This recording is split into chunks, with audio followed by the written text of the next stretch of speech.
Oke, selamat siang semuanya. Oke, selamat bergabung untuk rekan-rekan yang sudah siang hari ini ya bersama dengan Peksi Surabaya. Jadi siang hari ini kita akan ngobrol-ngobrol langsung dengan Pak Adi W. Gunawan. Akan membahas topik menjadi orang tua cerdas dan bijak. Nah, sebelum saya mulai acara hari ini rekan-rekan yang di sini sudah join Zoom, saya mau mengingatkan ya, di sini ada peraturannya. Jadi untuk selama di acara ini, silahkan nanti untuk mic bisa di-mute ya selama sesi webinar. Dan namanya bisa diganti dulu nih, sesuai dengan ketentuan di gambar tadi. Oke, mungkin slide-nya boleh ditampilkan terlebih dahulu. Untuk saya bacakan kembali, untuk peraturannya,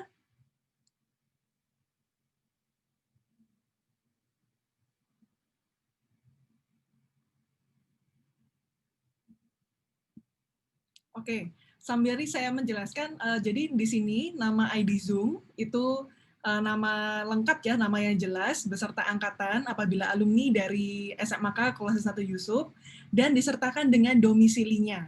Jadi misalnya nih, contohnya Andreas, angkatan Peksi 2008, domisili di Surabaya. Jadi kita bisa tahu nih, nanti nama lengkapnya seperti apa. Nah, kemudian untuk pertanyaan, nanti sesinya akan dijelaskan dulu oleh Bapak Adi W. Gunawan, kemudian nanti setelah ada sesi yang penjelasan, presentasinya, kita akan lanjutkan dengan sesi tanya-jawab.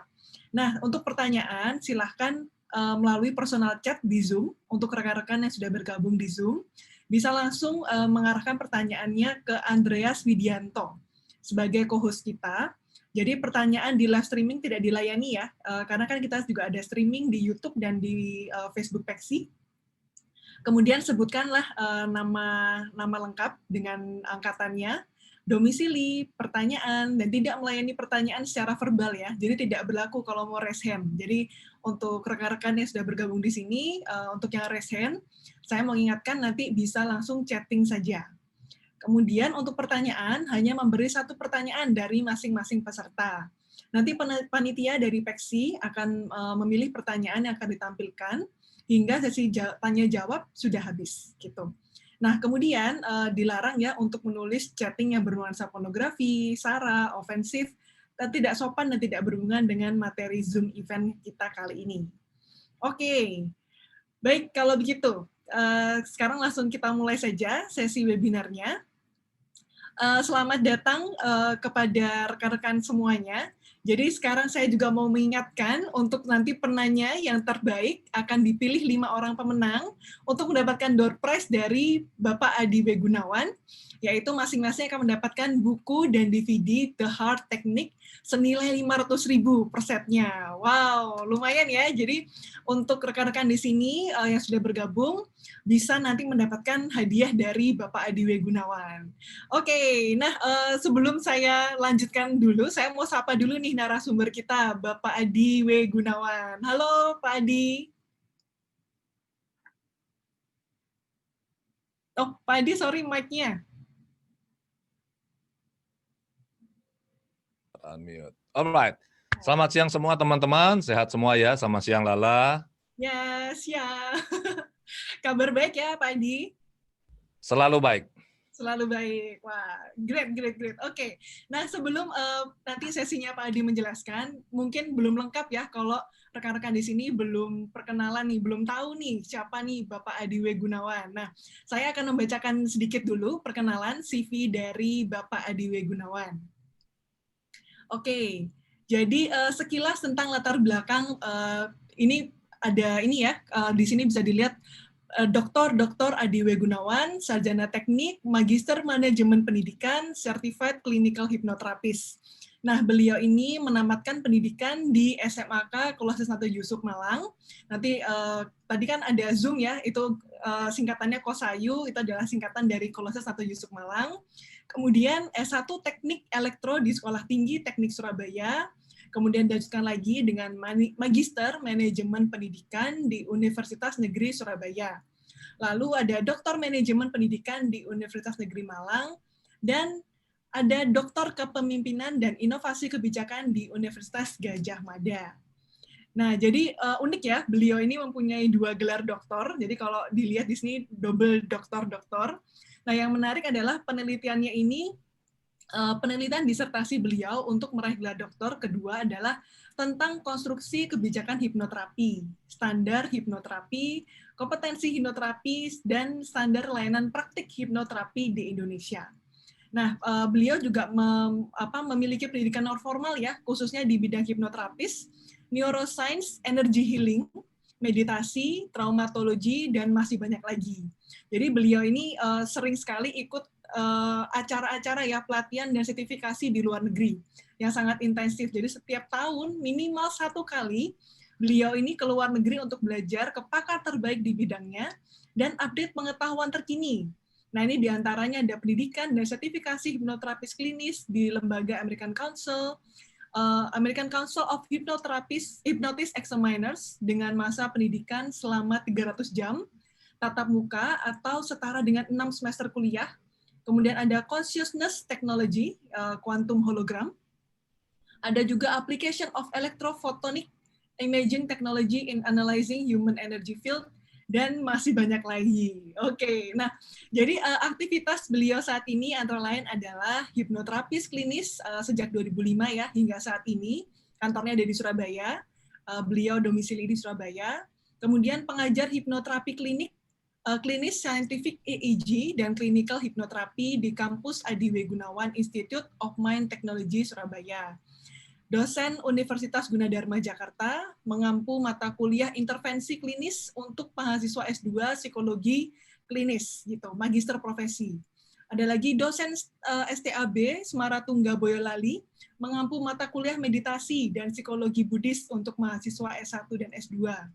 Kemudian ada Designated Examiner untuk wilayah Indonesia, mewakili the American Council of Hypnotist Examiners, dan Ketua Umum Asosiasi Hipnoterapi Klinis Indonesia. Wow, banyak banget ya. Oke, jadi luar biasa sekali nih narasumber kita siang hari ini. Nah, kemudian selain tadi mengajar ya, jadi Pak Adi W. Gunawan ini sudah banyak menerbitkan buku. Jadi sejak tahun 2003 hingga saat ini, beliau tuh telah menulis dan menerbitkan 32 buku, yang sebagian besar bukunya itu diterbitkan oleh penerbit terkemuka ya, oleh Gramedia Pustaka Utama. Dan beliau juga telah memiliki 6 hal cita. Jadi pertama itu adalah The Heart Technique, kedua adalah Scientific EEG and Clinical Hypnotherapy Workbook, yang ketiga ada Adi W. Gunawan Induction, Yang keempat adalah Quantum Hypnotherapy Protocol. Yang kelima adalah Adi W. Gunawan, Hypnotic Depth Skill. Dan yang terakhir adalah Rewriting the Code Reality. Wow, jadi siang hari ini sungguh tepat sekali bila kita mendengar dan belajar dari seorang pakar, dari Dr. Adi W. Gunawan. Jadi beliau ini benar-benar konsisten di bidang keilmuan beliau. Beliau memiliki passion yang sangat besar di hipnoterapi klinis dan healing ya. Jadi terus mengembangkan ke tahap yang lebih lanjut. Nah, jadi hingga saat ini beliau diakui sebagai pengajar dan praktisi hipnoterapi dengan standar pendidikan, standar kompetensi, dan standar layanan hipnoterapi yang paling tinggi di Indonesia. Wow, keren ya. Oke, jadi siang hari ini kita akan ngobrol langsung dengan Bapak Adi W. Gunawan. Nah, sebelumnya dari Bapak Adi Gunawan, nanti ada sesi ya untuk presentasi, kurang lebih waktunya 40 menit. Silahkan, Bapak Adi. Oke, saya mulai ya. Terima kasih ya teman-teman, terima kasih Lala. Selamat siang semua, tetap semangat ya. Tadi waktu mendengar lagunya alma mater kita, wah rasanya ini saya balik lagi ke tahun 84 dulu di Huain itu. Ke masa-masa indah dulu masih SMA dan masa-masa indah dulu masih pacaran dulu ya. Ini si saya angkatan 85. Ini ada di depan saya sekarang ini lagi nemenin ya. Jadi mau perhatikan saya ngomongnya benar apa enggak ini gitu ya. Oke, saya mulai. Saya izin share screen. Oke, topik kita menjadi orang tua cerdas dan bijak. Izinkan saya memulai dengan membaca sebuah syair indah mengenai anak yang ditulis oleh Khalil Gibran. Ya. Anakmu bukan milikmu. Mereka adalah putra-putri sang hidup yang rindu akan dirinya sendiri. Mereka lahir lewat engkau, tetapi bukan dari engkau. Mereka ada padamu, tetapi bukan milikmu. Berilah mereka kasih sayang, namun jangan berikan pemikiranmu, karena pada mereka ada alam pikiran sendiri. Patut kau berikan rumah bagi raganya, namun tidak bagi jiwanya. Sebab jiwa mereka adalah penghuni rumah masa depan, yang tiada dapat kau kunjungi sekalipun dalam mimpimu.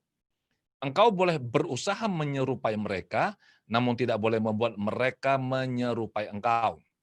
Sebab kehidupan tidak pernah berjalan mundur atau tenggelam ke masa lampau. Engkaulah busur, tempat anakmu, anak panah hidup melesat pergi. Jadi teman-teman, ini adalah sebuah syair yang sangat inspiratif. Saya baca ini tahun 2000 awal. Dan ini adalah lembar pertama yang saya tempatkan di buku pertama saya yang judulnya Born to be a Genius. Saya tulis dan terbitkan di bulan Maret tahun 2003. Jadi ini sangat inspiratif dan sampai sekarang masih seperti ini ya.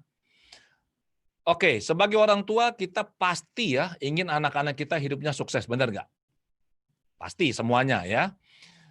Pertanyaannya sekarang adalah, sukses seperti apa yang kita ingin anak-anak kita capai?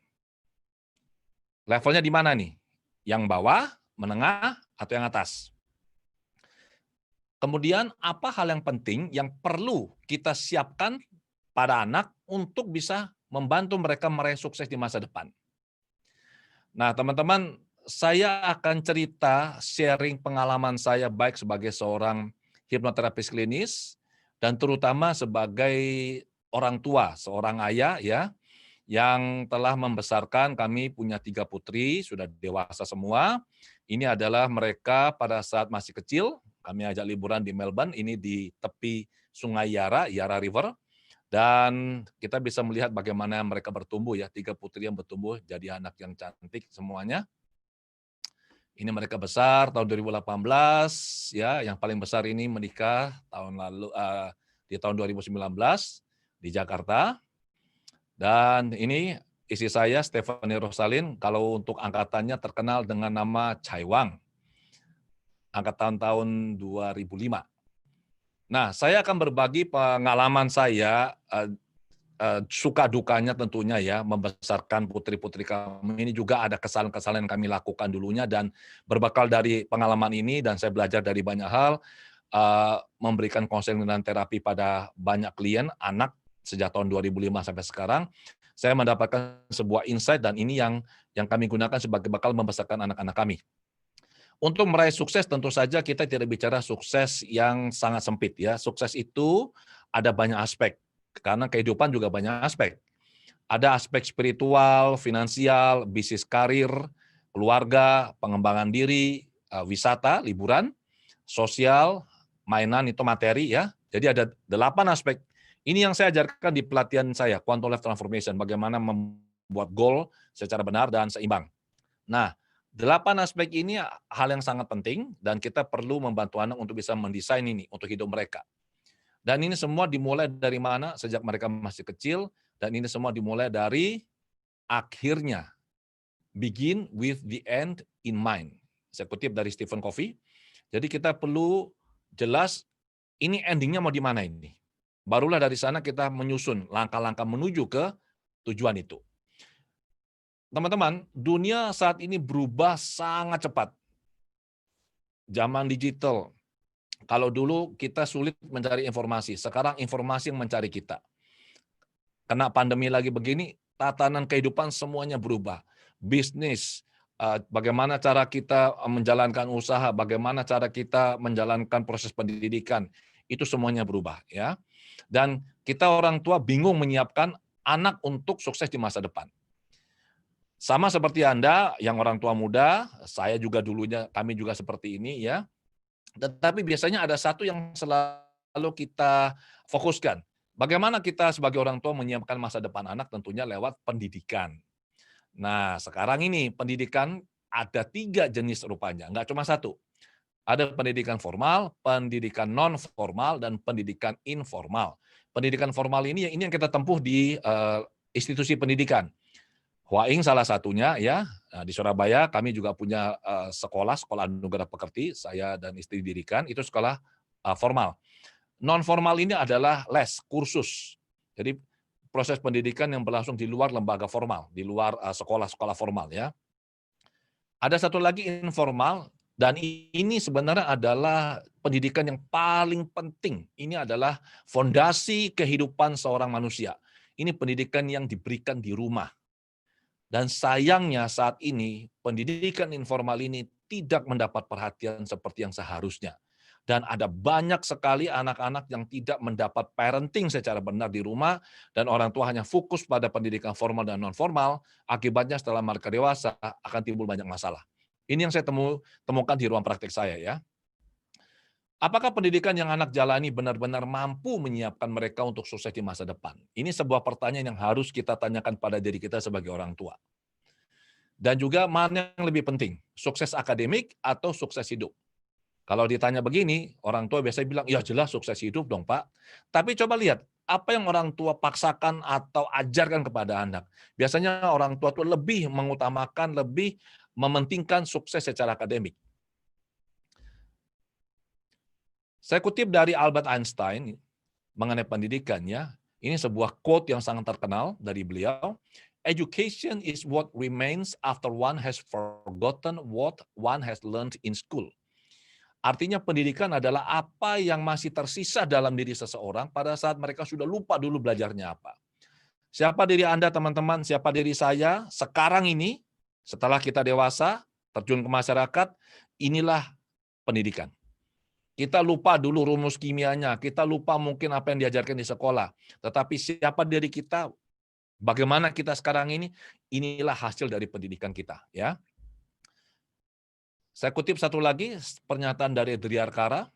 Beliau mengatakan bahwa pendidikan adalah upaya sadar memanusiakan manusia muda ke taraf insani. Ini sebuah statement yang sangat singkat, tetapi kalau kita diskusikan, kita bicarakan, ini sangat dalam.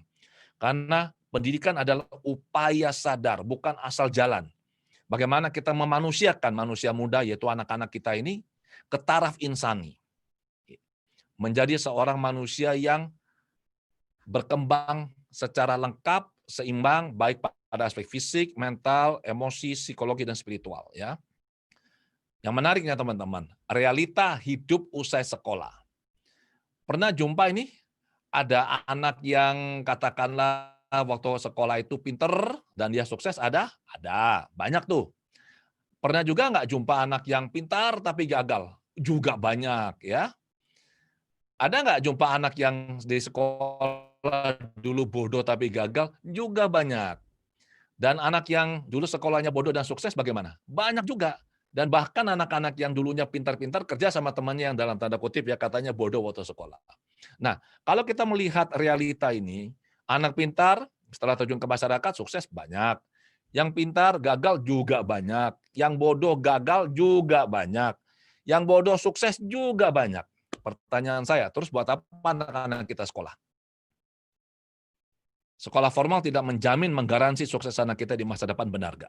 Yes, anak kita butuh pendidikan formal, tetapi ini bukan jaminan mereka sukses di masa depan. Orang tua harus sadar ini. Orang tua harus mengerti mengenai ini. Supaya anak-anak di masa depan itu benar-benar bisa menjadi anak-anak yang sukses. Kalau demikian, kalau bukan sekolah formal yang menjamin anak sukses, apa kunci sukses?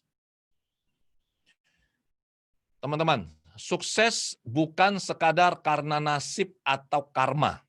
Sukses bisa dirancang dan dicapai secara sadar. Karena seringkali kalau saya jumpa dengan klien saya, kalau saya tanya misalkan ya orang dewasa, "Kenapa Anda belum sukses?" "Ya Pak Adi, sudah nasib saya Pak." "Oh gitu ya?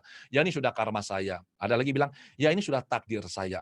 "Ya saya belum sukses karena memang ini ujian dari Tuhan Pak." Saya bilang, "Bagaimana Anda tahu Tuhan uji Anda? Anda terbiasa untuk nyalakan faktor di luar diri Anda," saya bilang. Ya, sukses bukan sekadar karena nasib atau karma, sukses bisa dirancang dan dicapai secara sadar. Nah, sekarang, apa kunci sukses? Apakah ini IQ tinggi? Enggak juga tuh. Kalau kita lihat di masyarakat, orang yang IQ tinggi, IQ rendah, yang sukses banyak, yang gagal juga banyak. Ranking 10 besar? Enggak juga. Anda boleh cek lah teman Anda yang ranking 10 besar sekarang, apakah pasti sukses? Enggak juga. 10 besar dari bawah yang sukses juga banyak. Sekolah dan les? Tidak. Sekolah di luar negeri? Tidak jamin sekolah di luar negeri pasti sukses. Yang sukses di luar sekolah dari luar negeri balik Indonesia sukses banyak. Yang sekolah luar negeri balik ke Indonesia gagal banyak. Yang sekolah dalam negeri saja dan sukses jadi orang banyak. Jadi itu tidak jamin. Apakah kuliah hingga S3? Teman-teman dengan segala kerendahan hati ya, saya punya doktor 2. Ya, saya punya PhD 2 dan ini tidak mudah diraih. Tapi saya beritahu Anda, gelar doktor pun itu tidak menjamin orang sukses karena bukan ini esensinya. Apakah pintar komputer? Enggak juga. Zaman dulu saya masih SMP mau masuk SMA, orang tua saya mencarikan sekolah yang harus ada lab komputer. Ya, WAIN ada. Orang tua berpikir bahwa untuk bisa sukses itu harus menguasai IT, teknologi komputer. Dulu ya, tahun 83, 84 begitu. Kalau sekarang kita komputer ini hal yang biasa ini. Ini di meja kerja saya sekarang ini, di studio saya ini ada lebih dari 2 laptop. Jadi komputer itu sudah seperti HP gadget, biasa saja itu. Dan itu nggak jamin orang sukses. Kemudian akhirnya beralih nih. Dulunya orang jual bilang kami punya lab komputer di sekolah kami, ya anak-anak belajar di tempat kami akan bisa dapat materi berhubungan dengan IT. Sekarang akhirnya beralih, orang sekolah-sekolah mulai jualan apa? Kami mengajar anak-anak dengan bahasa asing dan bahasa asing. Nah, bahasa asing you speak English. Bahasa asing ni Huai hao bu hao.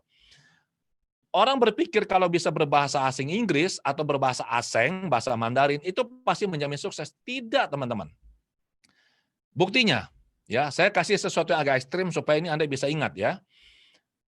Saya dan istri ke Amerika beberapa tahun yang lalu bersama keluarga kami di San Francisco. Malam-malam kami turun dari hotel, kami mau cari makan itu.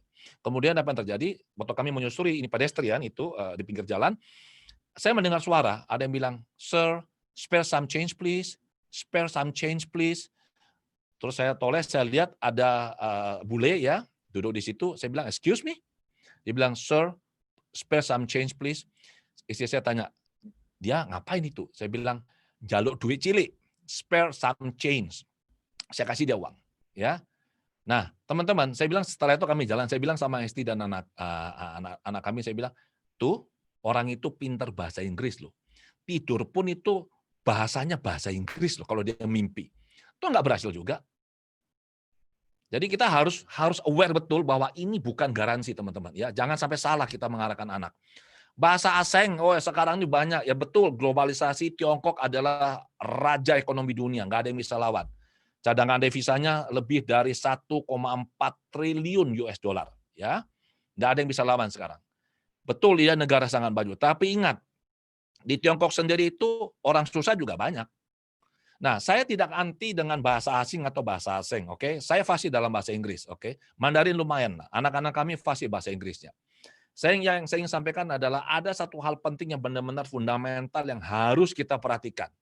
Yang ini semua adalah pelengkap, ya, IQ lah, ranking lah, sekolah luar negeri lah, pintar IT lah, bahasa asing, terserah. Itu hanyalah pelengkap. Jadi apa sebenarnya kunci sukses masa depan? Saya kutip dari Charles Handy, ini adalah seorang filsuf dari Irlandia. Beliau mengatakan bahwa di tengah perubahan yang sangat cepat selalu ada inti yang tetap. Jadi kunci untuk sukses itu teman-teman selalu sama dari dulu sampai sekarang. Ya, zaman boleh berubah, teknologi boleh berubah, apapun boleh berubah, tapi untuk kunci sukses itu selalu sama dan ini yang harus kita berikan pada anak-anak. Kita konstruksi dalam diri mereka. Saya kutip dari buku lain, karya Thomas Stanley, ini saya baca di tahun 2000-an awal ya. Ini buku terbit tahun 2000, sudah lama sekali, 20 tahun yang lalu, tetapi ini masih sangat relevan dengan kondisi kita sekarang. Thomas Stanley PhD melakukan penelitian di tahun itu ya, sebelumnya, jadi bukunya terbit tahun 2000, dan beliau mencari tahu apa sih rahasia sukses para milioner di Amerika. Yang dimaksud dengan milioner saat itu adalah mereka yang punya net worth itu di atas $1 juta, minimal $1 juta. Dan dia melakukan penelitian di semua negara bagian Amerika. Yang terjadi adalah beliau menemukan ada 100 karakter sukses dalam diri orang-orang ini dan dibuat list ranking dari 1 sampai 100. Saya kutip 30 yang pertama. Yang pertama adalah bersikap jujur kepada semua orang. Kemudian disiplin yang baik, pintar bergaul, berarti komunikasi, pasangan hidup yang mendukung, bekerja lebih keras, mencintai karir, kualitas kepemimpinan, semangat kompetitif, mengatur hidup dengan baik, kemampuan menjual ide atau produk. Nah, teman-teman, 1 sampai 10 ini sebenarnya adalah hasil dari pendidikan di rumah.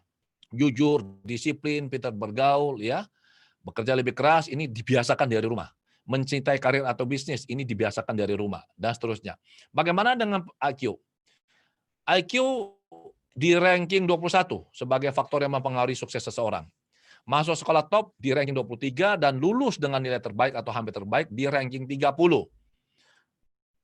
Jadi ini mudah-mudahan bisa memberikan sebuah insight bagi teman-teman ya, bagaimana kita sebagai orang tua perlu menempatkan prioritas pendidikan yang benar dalam diri anak. Pengalaman saya membantu banyak sekali klien mulai tahun 2005, saya membuat pelatihan mulai tahun 2005, pelatihan publik untuk pengembangan diri, saya memberikan konseling, saya melakukan terapi. Teman-teman, saya sampai pada satu simpulan, bahwa kunci sukses ini adalah konsep diri positif. Ini saya tulis di buku saya Born to be a Genius tahun 2003. Dan sampai sekarang ini tetap berlaku. Konsep diri inilah fondasinya, kuncinya untuk bisa meraih sukses yang besar. Konsep diri ini apa? Konsep diri adalah penilaian atau pandangan seseorang terhadap dirinya sendiri. Ini adalah definisi saya ya.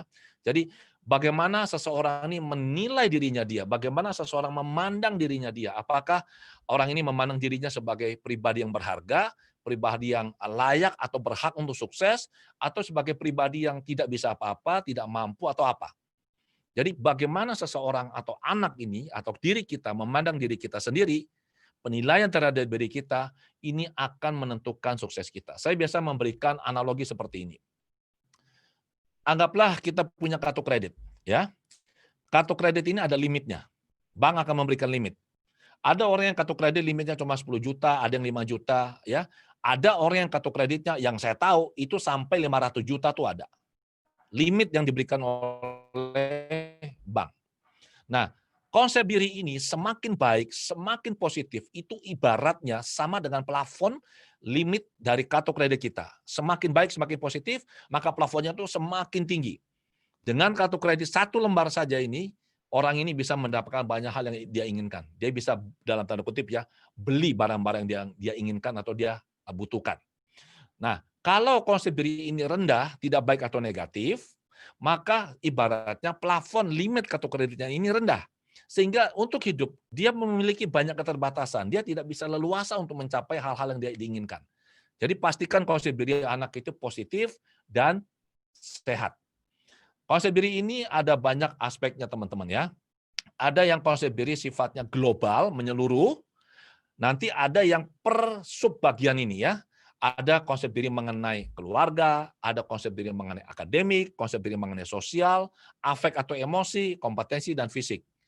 Jadi kita bisa melihat nanti di masyarakat ada orang yang karirnya sangat bagus, oke, kerjanya bagus, usahanya bagus, tapi keluarganya berantakan.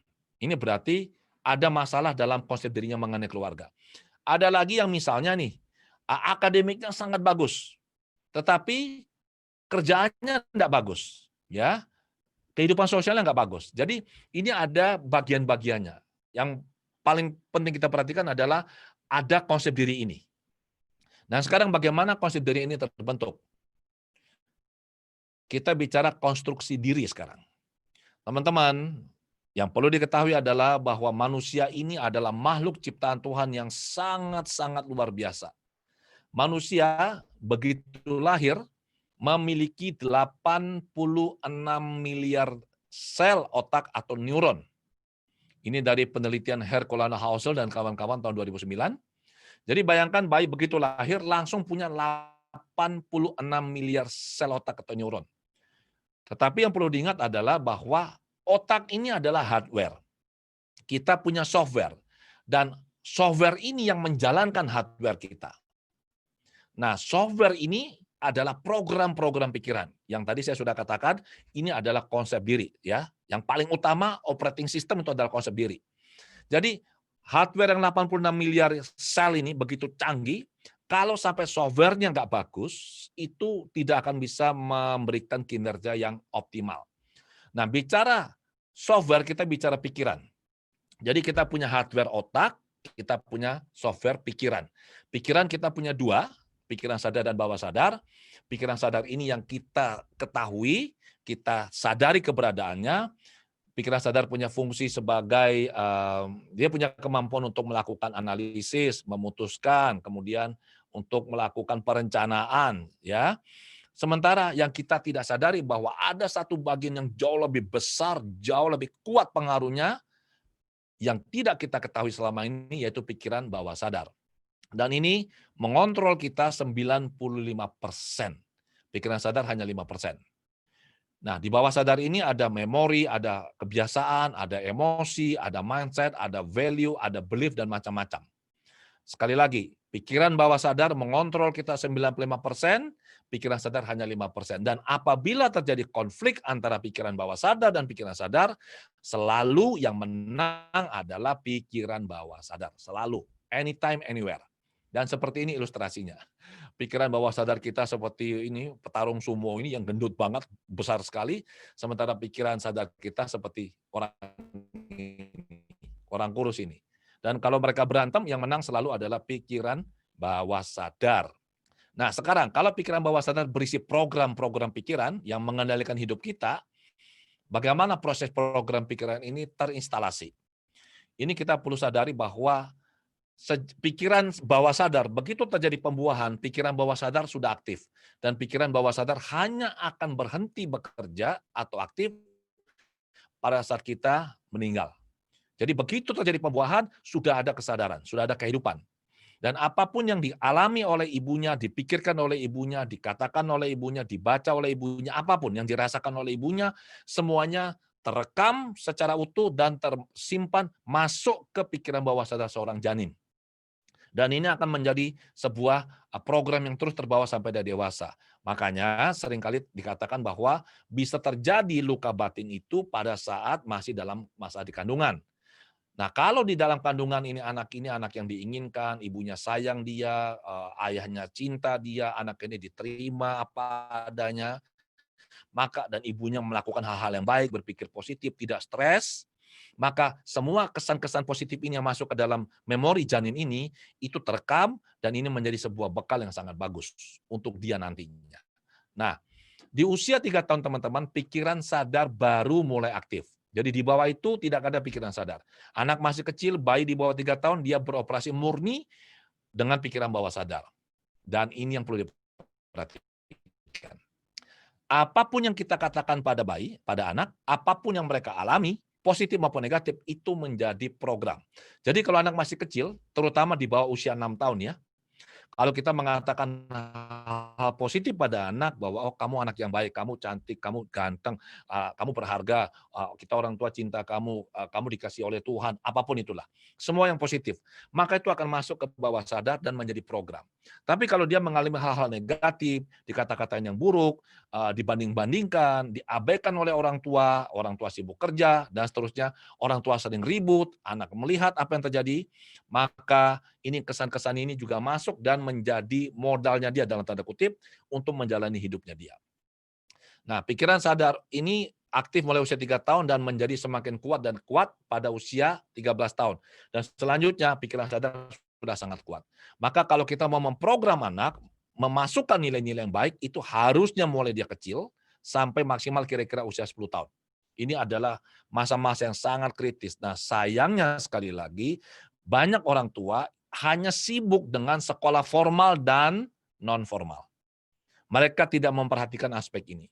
Jadi anak itu terserah jalan sendiri, nonton TV, atau diserahkan kepada pembantu yang kita nggak tahu juga atau babysitter, bicaranya apa sama anak kita. So ini hati-hati sekali.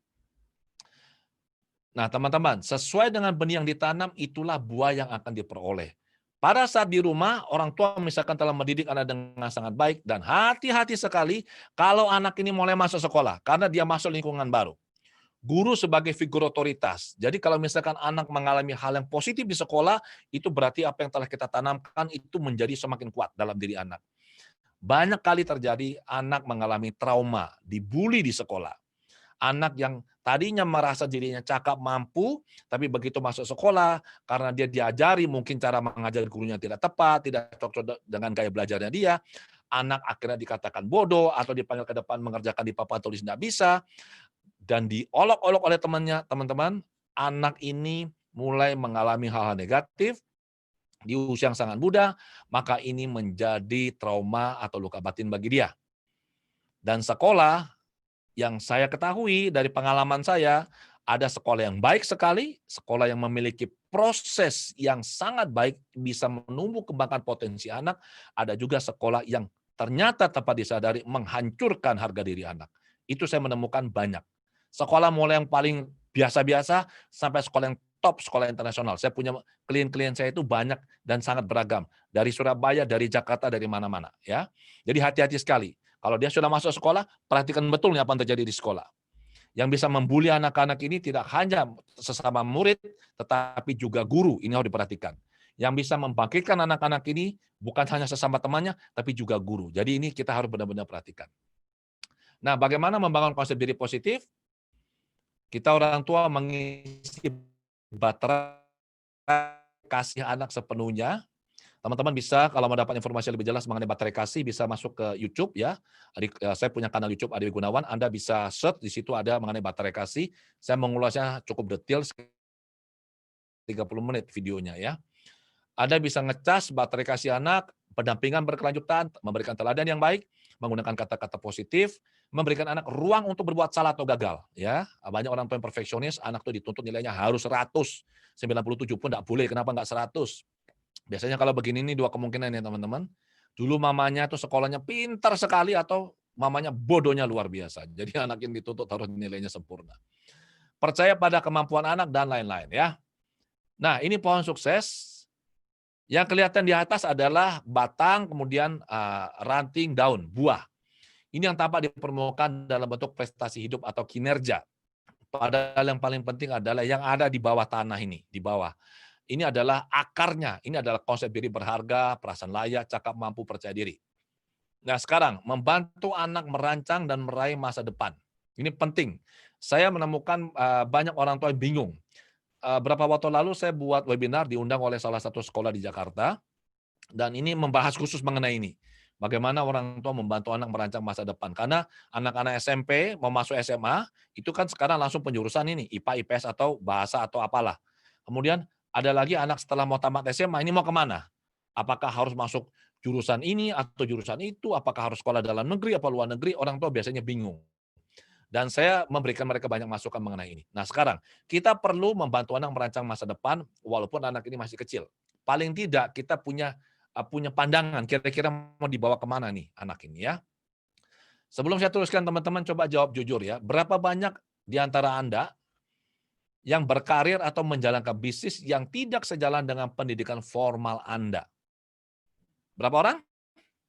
Saya salah satunya. Oke. Saya dibesarkan, saya dari keluarga bisnis, sampai sekarang kami punya bisnis yang sangat bagus ya. Saya dididik untuk menjadi pebisnis. Selama 17 tahun saya menjalankan bisnis, dan kemudian tahun 2004 saya memutuskan untuk masuk ke dunia pendidikan, bisnis sekarang istri yang handle. S1 saya elektro, SMA saya jurusan IPA, jurusan IPA dulu keren banget loh, jurusan A1 ya, belum ada IPA, A1, A2, A3, A4. A1 yang paling pintar katanya, A2 kurang pintar, jurusan biologi, A1 fisika, A3 jurusan IPS ya, itu katanya yang kategori yang nggak pintar amat ya, A4 ini jurusan bahasa yang anak buangan. Dulu persepsinya kita seperti itu waktu SMA. Ternyata itu salah besar. Saya dulu SMA A1, kemudian saya ngambil teknik elektro, saya masuk S2-nya itu adalah di manajemen pendidikan, ternyata ini adalah bidang yang saya sangat suka. Kemudian saya ngambil doktor pertama di bidang manajemen pendidikan, kemudian saya ngambil doktor yang kedua di bidang kepemimpinan dan inovasi kebijakan. Saya mengajar hipnoterapi klinis. Jadi sama sekali nggak nyambung nih. Dan ini akhirnya menjadi cerita yang biasa saya sampaikan pada orang tua. Udahlah, jangan maksa-maksa anak harus di jurusan apa dulu. Berikan dia kesempatan. Jadi kalau anak masih kecil ya, itu berikan dia kesempatan belajar apa saja. Dileskan ini, dileskan itu, terserah. Les musik, les piano, les renang, les nyanyi, les drum, les komputer, les apa saja. Lupa kalau dia nggak fokus bagaimana? Nggak apa-apa. 3 bulan kemudian dia minta berhenti, berhentikan nggak apa-apa. Yang penting dia mencicipi dulu. Jadi kayak makanan, itu dia mencicipi, oh ada makanan ini, oh ada yang pedas, oh ada yang kecut. Ini menjadi database bagi dia nanti saat dia dewasa, dia bisa memutuskan dia mau yang mana. Nah, success is a journey. Sukses adalah perjalanan diri berdasar peta sukses yang kita rencanakan sendiri dengan penuh kesadaran. Oke? Kita perlu merencanakan sendiri, jangan ikut-ikutan. Ada yang bilang, oh enaknya jadi dokter ya, enaknya jadi... Jangan, oke? Kita rencanakan sendiri. Oh, satu lagi teman-teman, saya sebagai seorang healer, sebagai hipnoterapis, saya sebagai seorang pengajar, dosen, pebisnis, saya sekarang juga seorang YouTuber ya. Anda bisa ke YouTube saya dan sudah lebih dari 100.000 subscriber yang ikut kanal YouTube saya ya. Ini benar-benar di luar bidang yang dulu saya geluti pada saat SMA dan awal kuliah. Nah, tadi sudah saya jelaskan bahwa ada 8 aspek kehidupan, kita perlu membantu anak mendesain hidup mereka, fondasinya adalah konsep diri positif. Biasanya orang tua akan fokus membantu anak pada perencanaan karir dan bisnis mereka. Oke, itu nggak apa-apa ya, tapi ingat kita punya aspek yang lain. Jadi jangan sampai hanya salah satu saja yang berkembang, sementara yang lain itu tertinggal, tidak seimbang. Kalau bicara bisnis karir atau finansial, saya kutip dari bukunya Robert Kiyosaki, Cash Flow Quadrant, itu di dunia ini ada 4 cara kita menghasilkan uang. Kita bekerja sebagai employee, yaitu kita bekerja di sebuah perusahaan sebagai karyawan. Nah, ini range-nya itu mulai dari yang paling bawah, cleaning service, sampai ke presiden direktur. Itu adalah employee. Kita sebagai self-employed artinya kita kerja sendiri, kita menghasilkan uang. Kita mau jualan online, mau buka depot, jadi profesional, misalkan konsultan, kita jual asuransi, kita jadi dokter. Intinya kita bekerja, kita dapat duit. Kalau nggak bekerja, nggak dapat duit ya.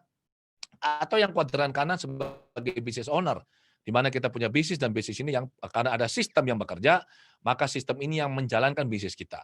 Orang-orang tidak perlu repot ngurusin bisnisnya karena dia sudah punya sistem. Ini business owner. Yang satu lagi adalah sebagai investor, bagaimana uang bekerja untuk kita. Dan di dunia ini, yang kuadran sebelah kiri itu hanya ada 5% kemakmuran atau kekayaan. Ya, wealth itu ada di sebelah kiri, itu hanya 5%. Sementara 95 populasi itu ada di kuadran kiri, tapi wealth itu ada 5% di sebelah kiri. Sementara yang di sebelah kanan itu hanya 5% dari populasi, yaitu business owner dan investor, tetapi 95% kekayaan atau kemakmuran ada di sebelah kanan. Jadi kita harus aware betul kita mau membawa anak-anak ini kemana ya. Nah, teman-teman, saya akhiri dengan sebuah pernyataan ini.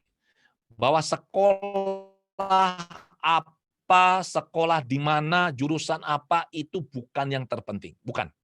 Yang paling penting adalah apa yang akan dilakukan dan dicapai setelah selesai kuliah.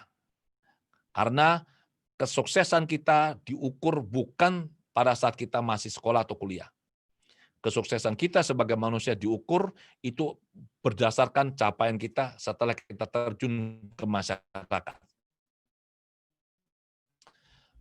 Oke teman-teman, Anda bisa lihat saya punya media sosial, ada website saya adwgunawan.com, YouTube saya di Adi Gunawan, Facebook saya Adi Gunawan, dan Instagram saya adigunawan.id. Oke, saya akhiri ini, saya kembalikan kepada Lala. Terima kasih. Silakan Lala.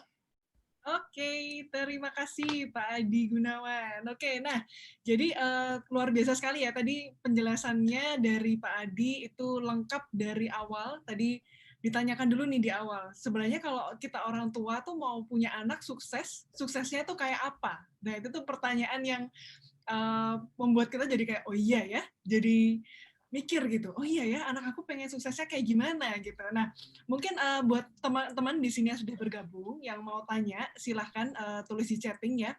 Jadi pertanyaannya kita bukan pertanyaan verbal, jadi silahkan tulis di chatting. Bisa diarahkan ke co-host kita, Andreas Widianto. Jadi nanti pertanyaan akan kita tampilkan satu persatu. Nah, sambil menunggu pertanyaan yang masuk, aku akan mengawali dulu ya, Pak Adi ya, pertanyaan pertama. Jadi tadi Pak Adi sempat menyampaikan bahwa sebenarnya kan pendidikan itu ada formal, ada non formal dan ada informal. Informal itu adalah fondasi kita mental pertama kali anak fondasi di rumah gitu. Nah, berarti kan sebenarnya faktor keluarga ini sangat penting ya, Pak Adi ya, bahwa keluarga inti di rumah itu sangat penting faktor untuk anak bertumbuh gitu. Nah, pertanyaan adalah bagaimana apabila di rumah ini situasinya tidak mendukung Pak Adi. Jadi misalnya mungkin ada kan tidak keluarga, tidak semua keluarga mungkin keluarga normal, mungkin ada keluarga broken home, ada keluarga yang ada trouble gitu. Nah itu bagaimana Pak Adi? Oke, terima kasih. Tidak semua anak yang terlahir dari keluarga atau besar tumbuh dari keluarga yang broken itu menjadi anak yang gagal. Tidak, ya. Manusia ini sangat dinamis. Saya ada jumpa anak-anak yang dari keluarga yang baik-baik, tapi entah kenapa tuh nggak berhasil. Itu ada. Saya juga jumpa anak yang dari keluarga yang saya tahu ini broken, tapi anak ini bisa berhasil. Yang perlu diingat adalah teman-teman bahwa apabila anak ini anak yang tidak diinginkan, anak yang tumbuh dari keluarga yang katakanlah broken, dia mengalami hal negatif yang jauh lebih banyak. Dan ini menjadi sebuah modal yang kurang baik untuk dia. Ya, misalnya satu contoh nih, anak ini bisa saja sukses di karir. Saya kasih satu contoh ya. Seorang teman saya ini, klien lah lebih tepat, jangan bilang teman, nanti kalau saya bilang teman ditanya siapa lagi nanti. Klien saya ini dari keluarga yang baik sebenarnya, cuma keluarga susah sekali dulunya ya.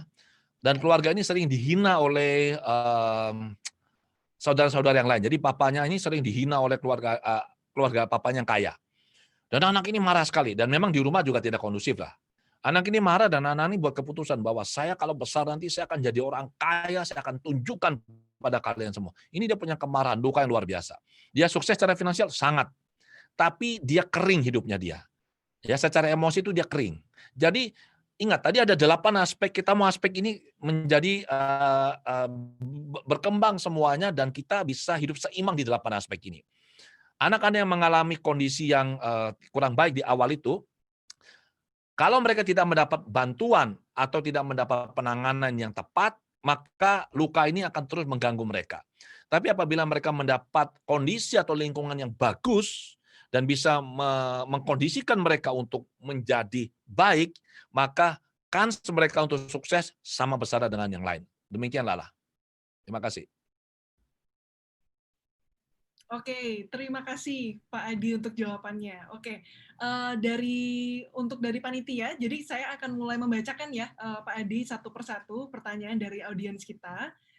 Silahkan ditampilkan dulu untuk slide-nya.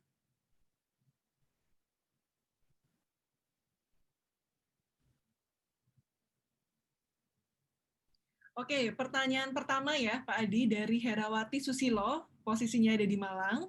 Pak Adi, saya seorang dosen yang sudah membelajarkan mahasiswa selama 40 tahun.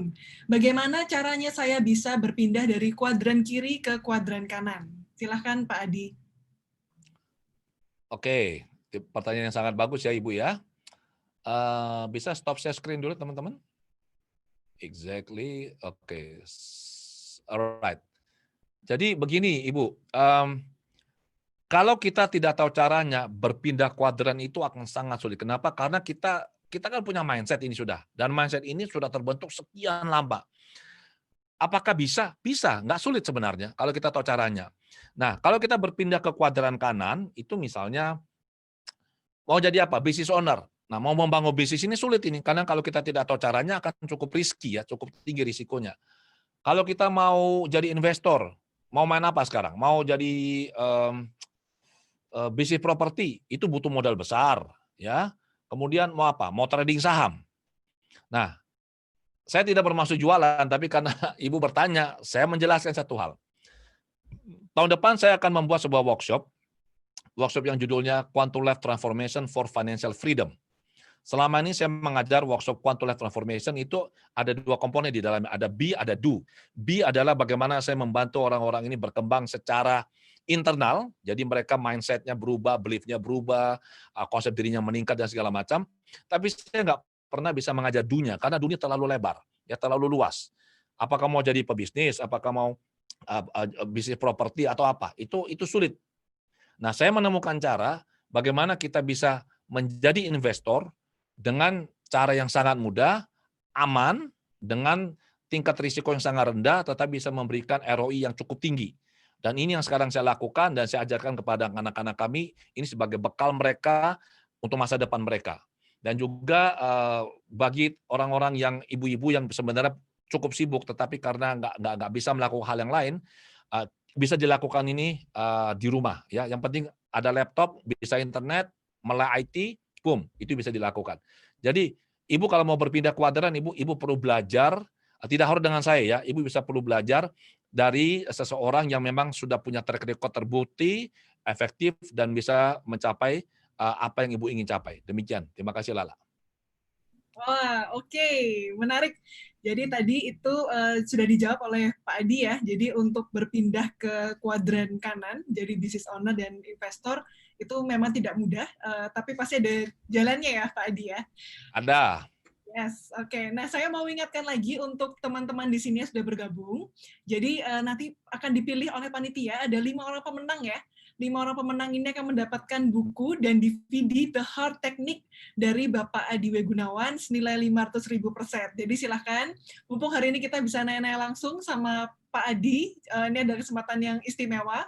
Jadi silahkan langsung tulis di chatting ya untuk yang mau bertanya. Oke, saya bacakan pertanyaan berikutnya dari Andia Swasi, angkatan 2008, domisili di Jakarta. Untuk Pak Adi, mana yang lebih baik Pak, homeschooling atau pendidikan formal di sekolah? Silakan Pak Adi. Ini pertanyaan yang bagus sekali ya, saya suka banget dengan pertanyaan ini. Oke, ini saya harus hati-hati menjawab ini ya. Kenapa? Karena kami punya sekolah gitu loh. Kami punya sekolah di Surabaya, Sekolah Anugerah Pekerti ya. Saya jawab jujur apa adanya ya. Kalau saya sekarang, kalau saya dengan apa yang saya pahami sekarang ini mengenai hidup, mengenai proses pendidikan, saya tidak bicara proses pengajaran loh ya. Pengajaran itu beda dengan pendidikan. Oke, kita harus membedakan antara schooling sama educating, itu beda. Alright, saya bicara mengenai education.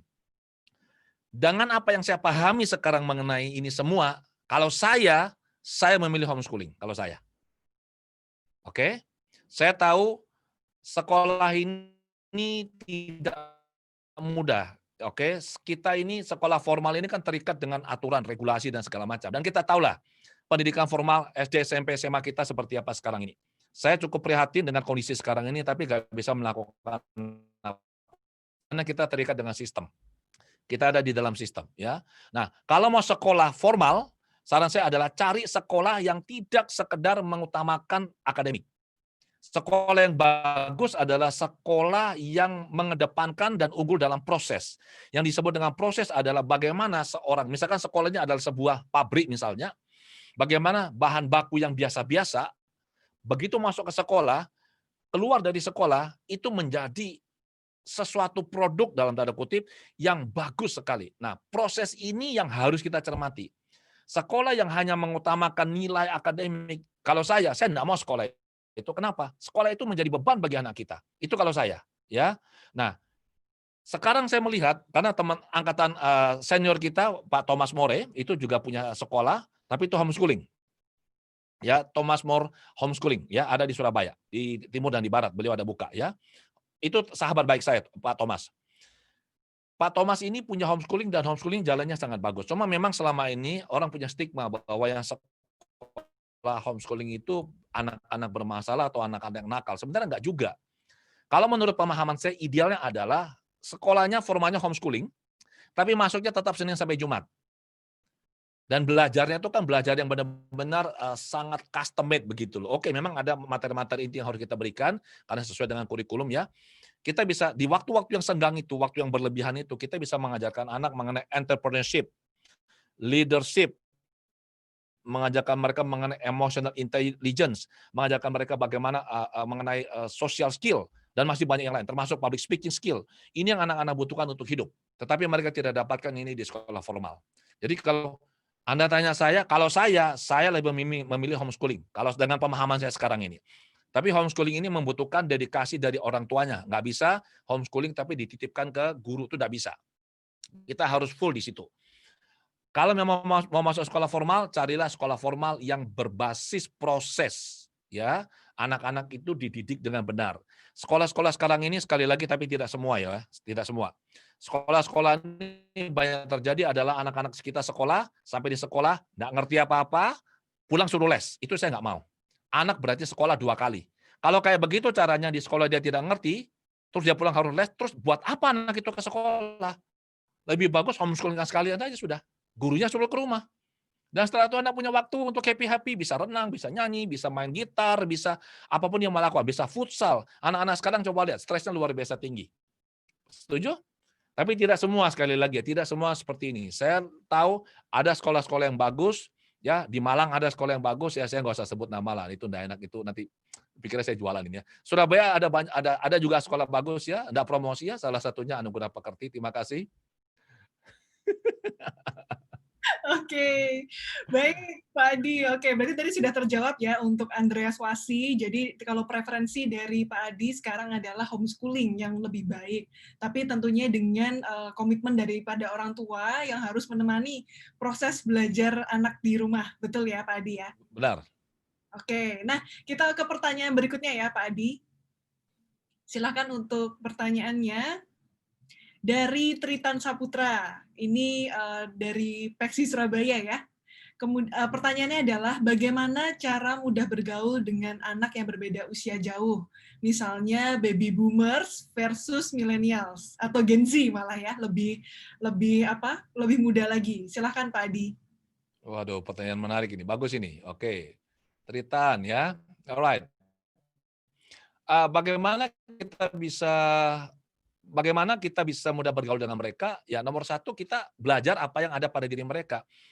Ya, kalau yang tadi Tritan nanya, ini nyindir saya nih Tritan ini. Dia bilang baby boomers dengan milenial. Saya ini bukan orang zaman milenial, saya ini orang zaman kolonial tahu. Angkatan-angkatan atas ini. Ini kapan hari waktu Andreas bilang hubungi saya, "Kok Adi ini kita Peksi mau buat acara ini berbagi ya, ini itu yang lulusannya pokoknya yang dalam rentang 25 tahun dari sejak lulus itu mau diminta jadi narasumber." Saya bilang, "Anda nyindir gue nih," saya bilang. "Kenapa? Saya ini sudah lebih dari 25 tahun ini ya, zaman kolonial saya ini."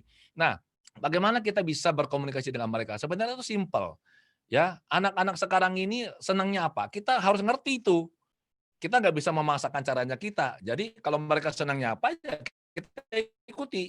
Dan kalau sama anak-anak ini, mereka paling jengkel, paling nggak suka dengan tipe orang yang suka ngajari, suka gurui, suka marah. Mereka lebih suka sebagai teman. Jadi kita ajak ngobrol mereka, didengarkan saja. Oke, dia mau zaman milenial kah, kolonial kah, terserah. Intinya adalah komunikasi itu sama. Komunikasi itu adalah bagaimana kita mendengarkan. Nah, komunikasi yang paling mudah itu adalah kita menggunakan FORM, itu rumus, form, family, occupation, recreation, message, ya. F itu family, kita tanya dia. Oke, family itu termasuk juga di dalamnya nanti keluarganya juga, hobinya terutama. Kita tanya, oke, kamu hobinya apa? Biar dia yang bercerita. Apabila orang itu cerita, maka dia bisa membuka dirinya dia dan kita cukup sebagai pendengar. Mereka akan suka sama kita. Topik yang paling disukai oleh setiap orang itu adalah topik mengenai dirinya sendiri. Seperti itu. Oke, kembali ke Lala. Terima kasih. Oke, baik Pak Adi. Tadi boleh diulangi lagi Pak untuk tadi itu family. Occupation, Oke, recreations, oke, dan M itu biasanya kalau untuk orang dewasa saya bicara money, saya bicara bisnis. oke, oke. Jadi satu contoh nih. Misalkan Lala ini kan angkatan berapa Lala ini? Angkatan milenial atau baby boomers? Saya milenial. Oh, milenial. Sudah punya anak? Belum. Belum. Tapi sudah berkeluarga kan? Iya, sudah menikah, betul. Kok nggak jawab ini? Sudah, Iya. oke. Nah, kalau saya jumpa Lala, saya kan nggak akan bisa banyak cerita. Yang saya lakukan adalah saya tanya, oke Lala pakai F ya, family. Oh Lala sudah berkeluarga. Oh sudah. Oh tinggal di mana? Oh saya tinggalnya di sini. Oh terus saya cerita gimana eh, suaminya dulu anak WI juga kak. Oh iya, kan Lala mulai cerita. Oh apa sih yang Lala suka dengan suami? Oh Lala mulai cerita lagi. Kalau sudah habis F-nya itu family, oh belum punya anak, oke. Terus saya bicara mengenai occupation. Oh, Lala kerja di bidang apa? Lala mulai cerita. Kenapa masuk di bidang ini? Alasannya apa? Apa suka dukanya? Lala akan cerita 2 jam pada saya tanpa saya harus cerita apapun. Dan saya biasanya kalau ketemu orang di bandara itu yang saya lakukan. Dan at the end of the story, ya dia bilang apa? Enak yang ngobrol sama Pak Adi ya. Dalam hati, ini yang bicara dari tadi Anda atau saya begitu loh. Oke, oke, baik Pak. Itu rumus yang sangat menarik ya. Jadi tadi ada family, kemudian Occupation, recreation. recreation, and message, money. Yes, oke. Take note untuk semuanya yang sedang mendengarkan sesi Zoom ini. Oke, kita ke pertanyaan berikutnya ya, Pak Adi ya. Oke. Oke, pertanyaan berikutnya ada dari David Halim, 94, angka 94. Ini sama kayak Kotritan berarti ya. Pak Adi, kalau dari awal sudah belum dibentuk dengan baik, bagaimana ini ya? Sebentar. Mungkin maksudnya awalnya itu kurang baik. Sekarang anak sudah usia 13 tahun. Kurang Oke. dapat mendengar omongan orang tua, begitu kira-kira ya? Betul. Apa yang Silakan. harus dilakukan? Ya, oke, pertanyaan bagus ya. Jadi begini teman-teman, intinya manusia itu bukan benda yang sifatnya statis ya. Kita ini sangat dinamis. Nah, anak ini bisa berubah. Nggak ada orang yang nggak bisa berubah, itu bohong itu. Ya, tapi saya sering jumpa kalau suami istri lagi ribut, gegeran gitu, konsultasi sama saya, si suami biasa bilang begini, Pak Adi, saya ini tuh sejak lahir ya begini nih. Wah, dan kalau istri saya mau sama saya, menerima saya apa adanya, saya kan sejak lahir begini. Saya bilang, bohong lu, saya bilang. Lu sejak lahir tidak bisa ngomong kok, Anda belajar bicara setelah itu. Jadi karakter Anda terbentuk melalui proses tumbuh kembang, saya bilang. Jadi nggak ada ceritanya orang sejak lahir seperti ini tuh nggak ada itu. Kamu aja nggak mau berubah, itu alasan saya bilang ya. Nah, jadi untuk anak kita harus pahami apa yang anak butuhkan. Kenapa anak tidak mendengar omongan orang tua? Ya karena selama ini orang tua tidak mendengar omongannya dia, kan begitu. Seringkali begitu. Dan juga anak ini tidak seringkali gini, masalah yang paling sering dijumpai itu adalah anak ini baterai kasihnya kosong. Orang bilang jiwanya kering. Ya, Anda sebaiknya dengar simak konten YouTube saya itu yang 5 bahasa kasih itu. Jadi ada anak yang bahasa kasihnya ya, bahasa kasihnya. Jadi gini, anak punya 2 baterai ini dalam dirinya dia. Baterai diisi oleh papa, dicas oleh mama ya. Ini harus dicas setiap hari. Kalau sampai baterainya ini isinya sisa sedikit dayanya, sisa sedikit, maka itu akan rebel biasanya anak ini. Entah macam-macam lah, berubah perilakunya, nggak mau sekolah lah, ganggu adiknya, nggak mau mandi, malas, macam-macam. Dia akan berulah. Itu sebenarnya sinyal untuk dicas, diisi. Orang tua biasanya tidak paham. Nah, untuk ngecas itu ada 5. Oke, kita bisa dengan memberikan dia waktu yang berkualitas, ada lagi memberikan dia sentuhan fisik, kata-kata dukungan atau pujian, pemberian hadiah, dan layanan. Plus 1 tatapan mata. Nah, sebelum kita membantu anak berubah, orang tua harus berubah dulu dong. Orang tua harus berubah nih. Jangan kita berubah, kita lihat, oh anak ini Katakanlah bahasa kasihnya adalah waktu. Ya kita nemeni anak, kita ngobrol sama dia, ya. Kalau misalkan bahasa kasihnya adalah kata-kata dukungan atau pujian, ya kita perlu memuji anak ini, tapi tentu memuji yang benar ya. Kita puji dia, seperti itu. Nah, setelah anak ini baterainya full charge, barulah kita mulai membantu dia berubah. Jadi misalkan kita memberikan nasihat, kalau tidak dia akan selalu menolak, biasanya melawan itu, ditolak aja. Kita bilang A, dia akan bilang B. Seringkali kalau bahasa bahasa Inggrisnya tuh seringkali nggarai orang tuanya itu, bikin kita kesel itu. Alami seperti itu ya? Oke, terima kasih. Kembali ke Lala. Oke, Pak Adi. Tadi ini menarik loh ngomongin tentang baterai kasih. Ini tadi barusan di chatting juga ada yang komen ya. Apakah itu berkaitan dengan bahasa kasih? Misalnya kan kalau ada bahasa kasih kan ada yang lebih dengan gift gitu ya, lebih dengan pemberian, ada yang dengan sentuhan, ada yang dengan waktu. Boleh dijelaskan lagi Pak Adi lebih mendalam. Kalau untuk anak-anak tuh lebih gimana cara untuk menggali bahasa kasihnya itu? Oke, sekali lagi ya teman-teman, lihat itu, video bahasa kasih yang di, kanal YouTube saya, Ade W. Gunawan, judulnya Bahasa Kasih itu 30 menit. Jadi saya menceritakan detail di sana. Intinya adalah, kalau anak masih kecil, dia dapat semua. Kalau dia masih bayi, dia dapat semua. Tadi kan saya bilang 5+1 tuh. Waktu yang berkualitas, kata-kata pujian atau dukungan, sentuhan fisik, pemberian hadiah, tindakan pelayanan, dan tatapan mata. Lihat, kalau anak masih kecil nih, ya, orang tuanya kan gendong nih, ada sentuhan fisik, ada waktu kan? Iya. Tatapan mata? Iya. Dipuji-puji? Heeh. Coba lihat kalau kita kudang-kudangan, aduh anak cantik ya, ganteng ya, pasti begitu. Anak dipuji, oke. Kemudian dilayani, tentu masih bayi. Diberikan hadiah, pasti diberikan. Lihat, saya sering ketemu di mall itu, anak perempuan udah rambutnya gundul, nggak ada rambut loh, masih dikasih bandol lagi, coba lihat. Anak perempuan, ya. Biasa kalau anak laki itu, wah sepatunya, bajunya, semuanya sama warna. Nah, cuma hati-hati buat ibu-ibu yang baru punya baby ya, Lala juga nanti kalau Lala punya baby ya. Biasanya kalau baby-nya tuh sudah usia 3 bulan, 4 bulan, itu seringkali ibu-ibu ini akan mengalami yang namanya selective amnesia, lupa ingatan selektif. Buktinya apa? Coba kalau di kudang-kudang ngomongnya apa? Aduh duh cantiknya ya, anak siapa ya ini ya? Lah coba masalah itu. Anaknya sendiri loh dia lupa. Ya. Jadi kalau suami-suami, kalau istri Anda sudah mulai bilang ini anak siapa ini ya, Anda harus mulai curiga ini. Ya. Itu tanda-tanda yang tidak baik itu. Nah, saya bercanda. Jadi kalau dia masih kecil dia dapat semua. Nanti setelah dia agak besar, nah tergantung preferensi bahasa kasih ibunya. Kalau si ibu ini sering memuji atau sering misalkan menemani, maka anak akan merasa dicintai apabila ibunya memuji dia dan menemani dia, memberikan dia waktu. Maka setelah dia dewasa, ini akan terbawa terus dan ini juga yang dia akan lakukan pada anaknya. Misalkan orang tuanya tuh suka memberikan dia materi, memberikan dia hadiah-hadiah kecil. Maka anak merasa dikasihi apabila dia mendapat hadiah. Nah, bagaimana kita tahu bahasa kasih anak? Simple. Lihat apa yang sering dia lakukan. Kalau dia misalkan sering membantu kita tahu berarti ini dia tindakan layanan yang penting bagi dia. Kalau dia sering muji-muji kita, aduh mama cantik deh, berarti bahasa kasih ini adalah pujian, karena ini penting. Atau misalkan kita lagi duduk nonton TV, tiba-tiba dia datang, ayo ma dia, atau pa dia gelandotan gitu, rangkul-rangkul, dusel-dusel, oh kita tahu ini sentuhan fisik ini. Juga kita bisa lihat apa yang anak sering komplain. Kalau mama kok nggak pernah sih nemeni adik, dia minta waktu ini ya. Atau, oh papa, coba lihat pak gambarnya adik ini bagaimana, bagus nggak? Berarti dia minta pujian, seperti itu. Jadi kita perlu mencermati dan ini nggak sulit. Teman-teman, ini berlaku juga walaupun nanti ada nonton video saya, itu saya bicara ini untuk anak-anak. Ini berlaku juga untuk orang dewasa. Lebih dari 95% kasus perselingkuhan yang saya tangani di ruang praktek saya bermula dari baterai kasih kosong di salah satu pasangan atau kedua-duanya, dan baterai ini secara tidak sengaja dicas oleh orang lain. Satu contoh singkat. Suaminya bahasa kasihnya adalah pujian. Istrinya bahasa kasihnya adalah pelayanan yang utama ya. Maka si istri ngeladeni suaminya luar dalam bagus sekali ya, perfect wife. Oke, dream wife katanya. Di rumah tuh semua diatur dengan sangat baik. Suami dilayani dengan sangat baik. Tapi istri nggak pernah muji karena itu bukan bahasa kasihnya. Jadi kalau suaminya misalkan beli baju baru, bagaimana? Bagus nggak ini? Dia bilang, ya bagus lah. Gitu toh, bagus lah.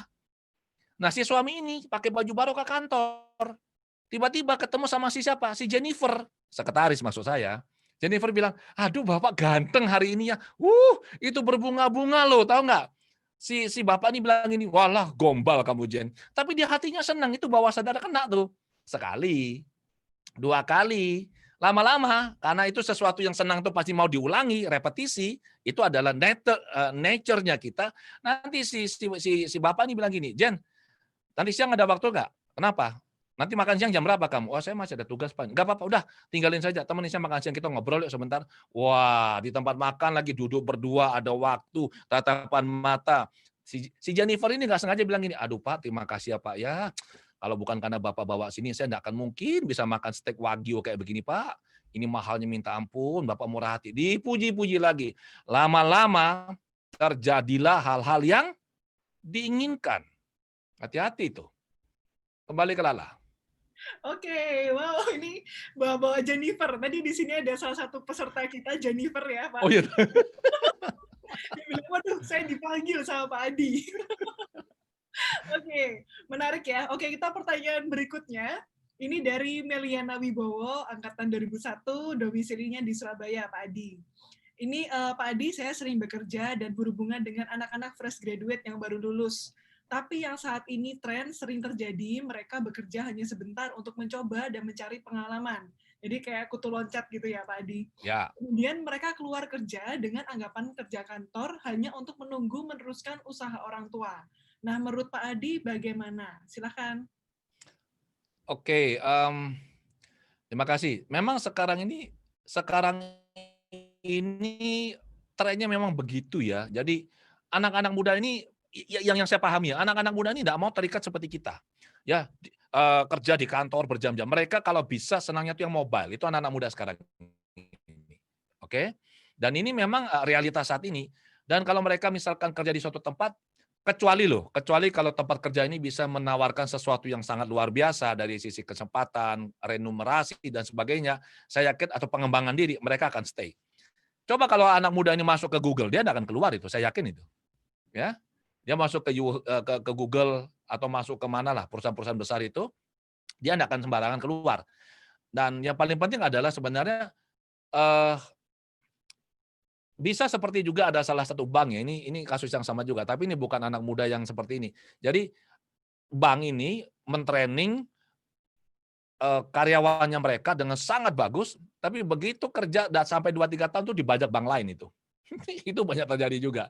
Jadi ya tinggal sekarang bagaimana kita mencari kita memberikan kesempatan bagi anak-anak ini berkembang dan kalau memang ini kesempatan yang bagus, saya yakin mereka akan ambil. Tapi kalau mereka memang dari awal mau, fokus pada, bisnis orang tuanya, saya tidak menyarankan mereka kerja sih. Kenapa? Karena apabila orang seringkali salah berpikir begini, "Saya mau kerja cari pengalaman." Saya bilang, "Salah loh, salah kamu itu. Kalau kamu mau cari pengalaman, jangan cari pengalaman kerja di perusahaan besar. Why? Kalau kamu masuk di perusahaan besar, ini advice saya, pesan saya kepada setiap anak muda yang konsultasi sama saya. Kalau kamu masuk di perusahaan besar, kamu bekerja hanya di satu bagian kecil. You become part of the system. You don't understand the whole system, saya bilang. Oke, kamu kalau misalkan perusahaan itu seperti adalah pabrik conveyor belt itu, sistem ban berjalan, Anda hanya menguasai salah satu aspek saja. Anda bisa tidak menguasai semuanya, saya bilang. Nah, kalau Anda mau berkembang sungguh-sungguh mau cari pengalaman, cari perusahaan yang kecil di mana Anda bisa langsung bertemu dan bertatap muka dan berinteraksi dengan owner.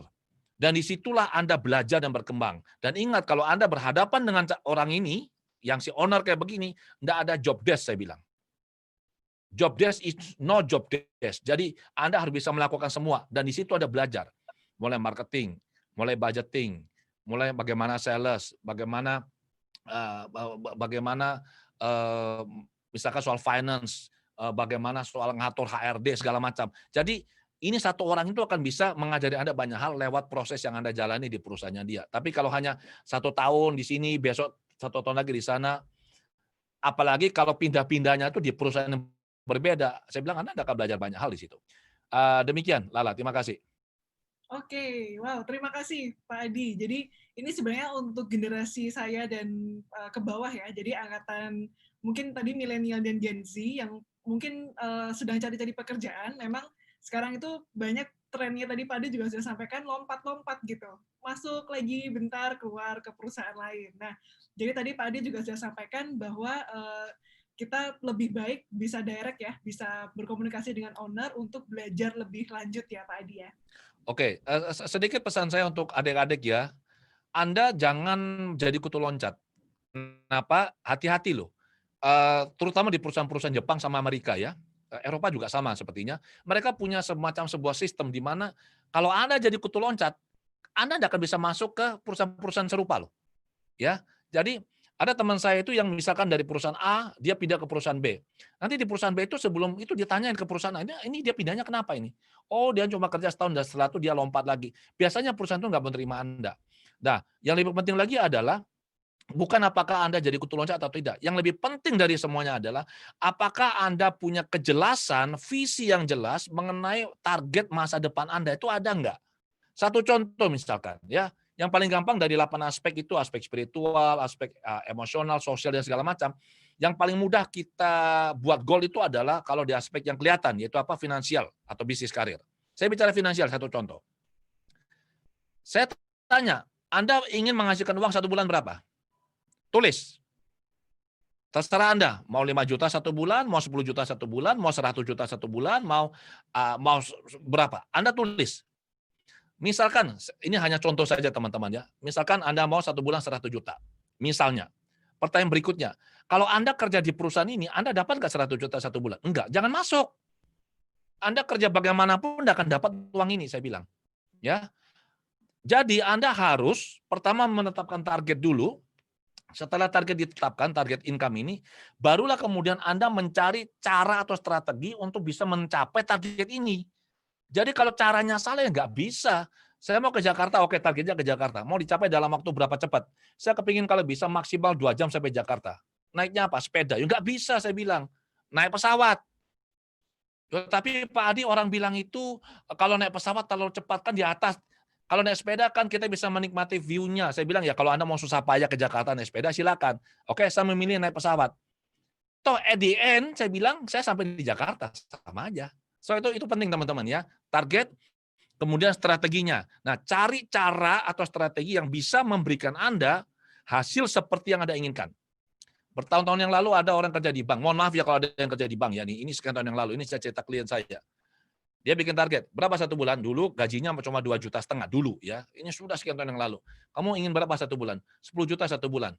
Saya bilang, kamu ada kerja yang lain enggak? Enggak ada. Saya bilang, kamu sampai bongkok pun sebulan enggak akan dapat. Kamu kalau ngelembur tiap hari dapat berapa? Paling dapat 2 kali lipat jadi 5 juta. Anda lihat itu? Kecuali kalau Anda korupsi, ngembat duitnya ini, nasabah saya bilang bisa 10 juta 1 bulan. Tapi setelah itu masuk penjara. Jadi bagaimana? Ya sudah waktu luangmu itu, kamu kan kerja Senin sampai Jumat, Sabtu Minggu kan libur. Iya. Waktu luangmu belajar. Anda bisa entah jualan apa, online kah, Anda misalkan mau berbisnis direct selling kah, multi level kah, apapun itu. Anda belajar. Jadi Anda melakukan sesuatu yang bisa mendorong Anda untuk mencapai target. Dan sekali lagi teman-teman, kondisi sekarang ini itu peluang sangat besar ya. Di salah satu pelatihan saya ya di KLT itu ada ibu-ibu biasa hanya tamatan SMA, ibu-ibu rumah tangga dari Aceh. Tamatan SMA. Dia bilang apa sama saya? Pak, saya tahu Bapak tuh dari upline saya. Kenapa? Upline saya habis ikut pelatihan Bapak, bisnisnya berkembang, saya adalah downline-nya dia dan dia punya penghasilan meningkat luar biasa. Saya pun diajarin sekilas-sekilas, bisnis saya juga meningkat. Saya bilang, terus Ibu mau apa? Saya mau menaikkan penghasilan saya 2 kali lipat setelah dari pelatihan ini. Oh gitu. Ibu sekarang penghasilannya berapa? Baru 150 juta 1 bulan. Saya kaget, buset. 100 berapa? 150. Dia bilang, baru Pak 150. Nah, Anda lihat itu, dia punya tools atau cara untuk bisa membawa dia mencapai target. Ini yang lebih penting daripada sekedar lompat-lompat. Oke? Terima kasih. Kembali ke Lala. Oke, menarik, menarik sekali. Oke, ini di sini sudah ada banyak pertanyaan yang masuk. Nanti kita mulai baca lagi. Tapi aku mau ingetin ya untuk teman-teman semuanya sudah bergabung di sini. Jadi di sesi Zoom kita kali ini ada hadiah ya dari Pak Adi ya. Ada buku dan set DVD seharga 500.000. Jadi buku dan DVD ini untuk The Heart Technique gitu. Jadi untuk teman-teman silahkan langsung bertanya karena kita masih punya waktu sampai nanti jam 3 sore. Oke, aku bacakan pertanyaan berikutnya. Silahkan untuk screen sharing. Oke, dari Yuliana Lim, angkatan 89. Bagaimana kalau anak sudah dewasa usia 20 tahun untuk mengarahkannya? Apalagi mungkin anak tersebut sudah mengalami masa kecil mungkin yang tidak menyenangkan, dibully sehingga merasa tidak percaya diri. Silakan Pak Adi. Oke, terima kasih. Ibu Yuliana, 89 ya. Berarti, di bawah saya 2 tahun berarti ya. Apakah bisa? Bisa. Anak itu tetap kita bisa bantu. Yang paling penting adalah orang tua support, itu yang paling penting. Orang tua support dia, kemudian minta bantuan profesional.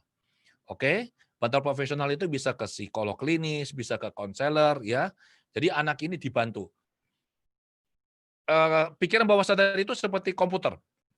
Mirip sekali. Jadi kalau misalkan 10 tahun yang lalu, kita mengetik, misalkan menulis surat, kemudian kita save as, namanya surat misalkan, kita save. Sekarang 10 tahun kemudian, kita double klik, kita buka, maka bunyinya persis sama. Nah, dalam diri anak, itu misalkan ada kejadian di masa lalu yang membuat dia tidak nyaman, membuat dia tidak percaya diri, karena mengalami sesuatu. Maka kita bisa, ya tentu saja yang mengerti caranya ya hipnoterapis klinis seperti saya melakukan ini dengan sangat mudah. Kita bisa atas izin si klien si anak ini untuk bisa mengotak-atik pengalaman masa lalunya, merekonstruksi kejadiannya sehingga dia kembali menjadi anak yang percaya diri. Satu contoh ya, ada anak ini tamat SMA kelas 2, awal SMA kelas 2, jumpa saya. Nah, teman-teman kalau dengar saya bilang SMA kelas 2, Anda tahu saya zaman kolonial ya. Kalau anak sekarang tuh bukan SMA kelas 2, anak sekarang ini kelas 11 ya. Oke. Orang tuanya berpikir orang tuanya salah didik. Karena anak itu tinggi, kalau jalan itu agak bungkuk begini, takut dan suaranya kecil, enggak berani keluar. Ya, bapaknya memang dulu keras, sering marahin, sering mukulin anaknya dan bapaknya sampai nangis. Ini gara-gara saya Pak Adi, saya ini salah dan saya berdosa sama anak saya. Anak saya sampai nggak pede. Saya bilang, "Pak, belum tentu, Bapak jangan nangis dulu. Simpan air matanya buat nanti," saya bilang. "Biar saya cari tahu nih ada apa yang terjadi pada anak ini." Kemudian anak ini datang, ya kecil suaranya, saya tanya, suaranya kecil pokoknya. Saya proses, ternyata dia mengalami dalam tanda kutip bullying waktu dia SMP kelas 2. Jadi waktu dia les, ada 7 orang sama teman-temannya, gurunya nanya, guru lesnya. Nah, dia jawabnya salah, banter lagi. Ya, biasa kan harus banter keliru gitu kan. Nah, teman-temannya ngetawain dia termasuk gurunya dan dia langsung kaget, tak itu dia shock. Aduh, malu. Dari sejak saat itu dia nggak berani berucap dengan suara keras. Dia berusaha mengecilkan dirinya supaya tidak terlalu menonjol. Nah, itu saya proses teman-teman. Clear dalam satu sesi. Keluar dari ruangan terapi saya itu suaranya sudah kenceng. Orang tuanya bingung tuh. Jalannya sudah tegak begini. Terus anak ini sekarang kuliah di Kanada. So it's very easy. Kalau kita tahu caranya. Dan ini memberikan harapan bagi banyak kita orang tua bahwa, hey, we can fix it gitu. Ini bisa dibetulkan. Tapi yang paling penting adalah kita support anak ini, ya. Jadi kita support dia, kemudian kita minta bantuan profesional. Dan yang lebih penting lagi adalah membantu dia berkembang sesuai dengan kecepatannya dia. Jangan paksa dia. Ini ada nih yang email saya ngeluh anaknya sekolahnya katanya pintar juara 1 tapi nggak pede. Ya itu tadi. Dia punya konsep diri akademiknya sangat bagus tapi untuk sosialnya nggak bagus. Nggak pede. Teman-temannya yang tidak juara, nggak begitu pintar, kepingin ke Harvard, ke Stanford, cari beasiswa. Ini anak SMA ya. Sementara si anak ini katanya tidak ada ambisi. Mamanya ngomel. Saya bilang, ya apa yang salah dengan itu? Ya kenapa dia nggak mau keluar negeri, Pak? Saya bilang, ya mana saya tahu, tanya saya. Ya tanya anaknya lah, saya bilang. Jangan tanya saya bilang. Terus saya bilang, apakah harus keluar negeri? Nah ini kayaknya kira-kira yang perlu diterapi itu anaknya atau ibunya ini ya? Anda jawab sendirilah. Kembali ke Lala. Bapak jadi bahas ibunya. Oke. Oke, pertanyaan berikutnya. Ini sudah jam 14.24 ya, jadi saya mau kejar pertanyaan-pertanyaan. Pertanyaan berikut dari Agung Ngundi. Bagaimana cara merubah karakter anak yang cenderung egois dan emosional, tetapi secara akademik pintar? Anaknya kelas 10, sekitar 15 sampai 16 tahun. Silakan Pak Adi. Sebentar, ke saya. Oke, makasih. Alright. Nah, kembali lagi ya teman-teman untuk anak remaja ya, kita jadi orang tua tuh harus hati-hati ini karena kita nggak bisa menggunakan cara orang tua kita tuh dulu didik kita. Orang tua kita kan, main begini-gini itu kita sudah, takut, nggak bisa. Anak sekarang itu kita harus dekati mereka sebagai teman, as a friend ya. Kita dengarkan mereka. Kita harus cari, yang dimaksud dengan egois itu apa, kita harus cari tahu kenapa. Kemudian dia agak emosional karena apa. Biasanya dari pengalaman saya ini bisa banyak faktor ya. Anak emosional itu bisa karena memang mereka memasuki fase tubuh kembang di mana keinginan mereka banyak, ya hormon mereka lagi wah bergejolak seperti itu. Mungkin ada persaingan dengan temannya atau mungkin lagi bete ribut sama pacarnya kita nggak tahu. Tapi intinya adalah kembali lagi, apabila komunikasi kita dengan anak ini baik, di mana kita bisa mencas baterai kasihnya dengan penuh, kita tidak menghakimi anak, tapi kita mengajak dia bicara. Ya ingat ya teman-teman ya, anak sebenarnya adalah orang dewasa tapi badannya masih kecil. Sementara orang dewasa itu adalah anak yang badannya besar. Ya, jadi kita harus menjembatani ini. Diajak bicara, diberi pandangan, jangan dimarahi. Dan juga harus dilihat, kalau teman-teman juga perlu mengerti tipe kepribadian anak. Yang mudahnya itu kan ada banyak teori kepribadian, saya biasa menggunakan yang ini. Kolerik, melankolis, sanguin, flematik. Ini paling mudah ini, ya. Kalau anak kolerik itu tidak mau diajarin, tidak mau diperintah, tidak mau disuruh, tidak mau dibilang nggak boleh. Anak kolerik ini tidak mau digurui dia. Dia maunya apa? Dijelaskan. Jangan bilang gini, "Ya kamu gitu emosional, nggak boleh." Wah, anak kolerik nggak mau loh. Anak kolerik itu kita bilang, "Anak, kamu menyadari nggak kalau kamu nih sepertinya loh ya agak emosional." "Oh enggak, itu mah saya nggak gitu." "Oh ya sudah kalau enggak, cuma sih mama lihat kok sepertinya loh ya, contohnya mama lihat kamu seperti ini. Apa nggak lebih baik misalkan seperti ini."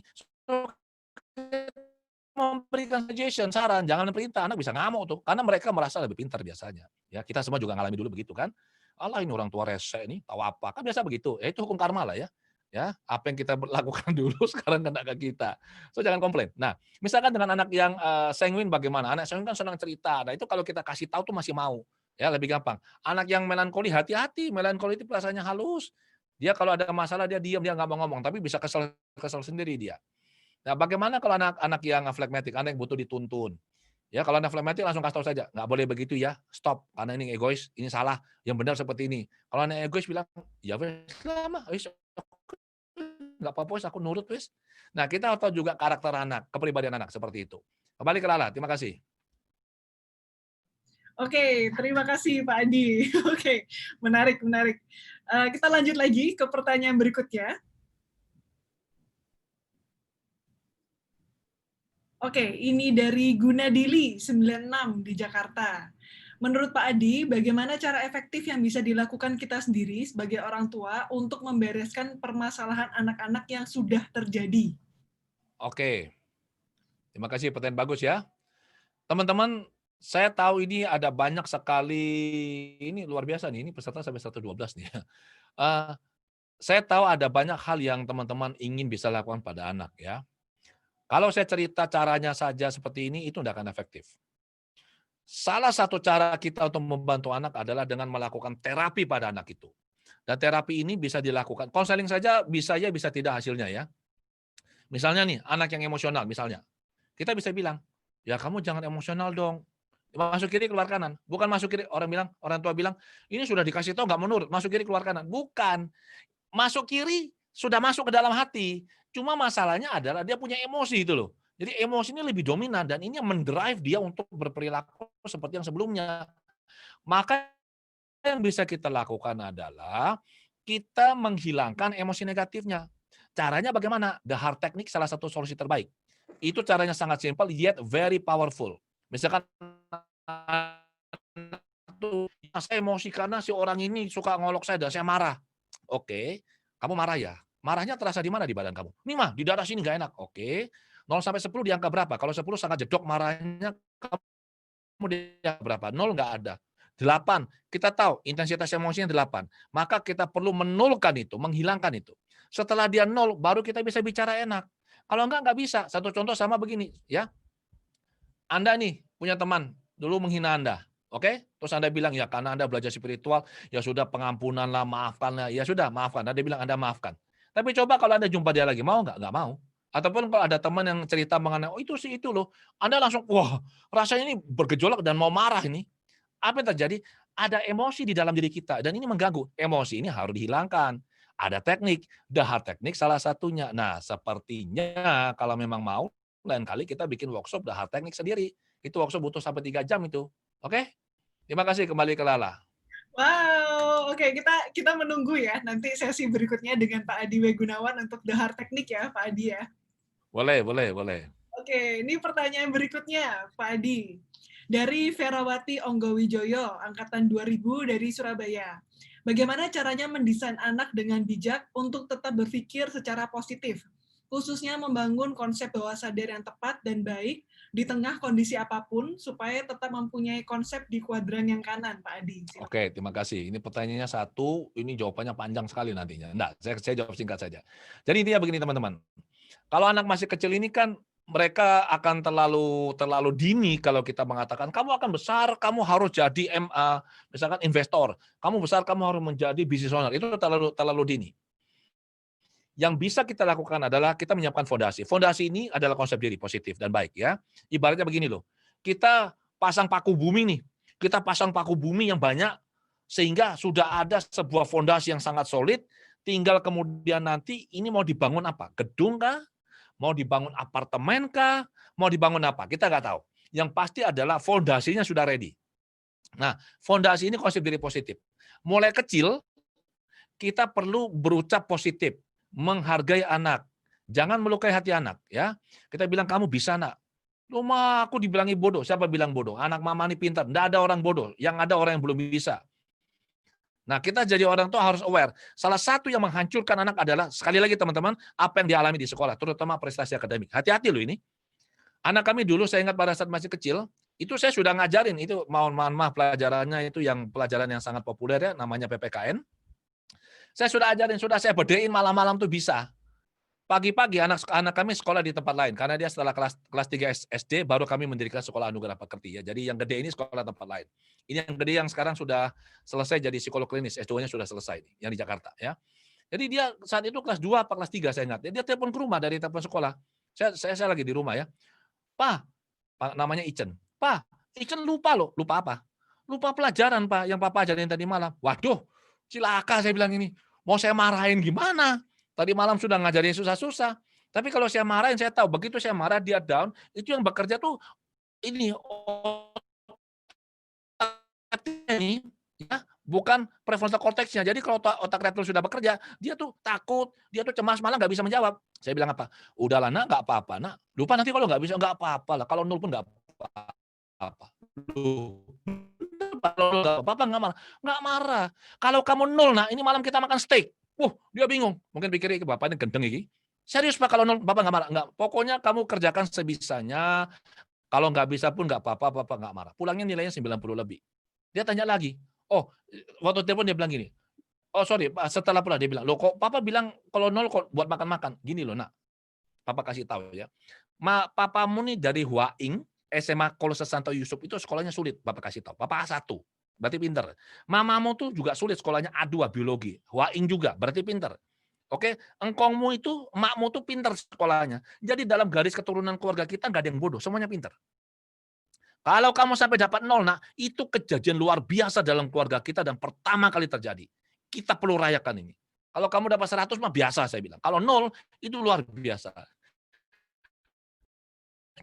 Kami bingung. Nah, kemudian saya nambahkan, enggak ada satupun anak bodoh. Dan teman-teman coba cermati sungguh-sungguh ya. Sekolah, sekali lagi, bukan saya hati sekolah, teman-teman aware ini. Sekolah, kalau kita nggak hati-hati, sekolah didesain untuk merusak anak-anak kita punya konsep diri. Hati-hati di sini. Saya bicara agak keras di sini. Kenapa? Karena kita bekerja dengan waktu. Kita harus kasih tes. Kalau anak yang, coba kalau masih playgroup. Kalau playgroup, 1 tambah 1 berapa? 3. Oh, bukan. 1 tambah 1, 2. 3. Bukan, 1 tambah 1 ya 1, 2. Yang 3 itu 1 tambah 2. Oke? Maka kesalahan anak itu bukan pertanda kebodohan. Kesalahan anak itu adalah feedback bagi kita orang tua dan guru untuk melakukan koreksi dan membantu anak sampai dia bisa. Itu playgroup TK. Masuk SD apa yang terjadi? 1 tambah 1, 3. Wah, ini goblok, ini keliru, ini coret. Jadi 10 soal, 10-nya salah, dikasih 0. Anak bilang, loh, telur bebek besar, loh 0.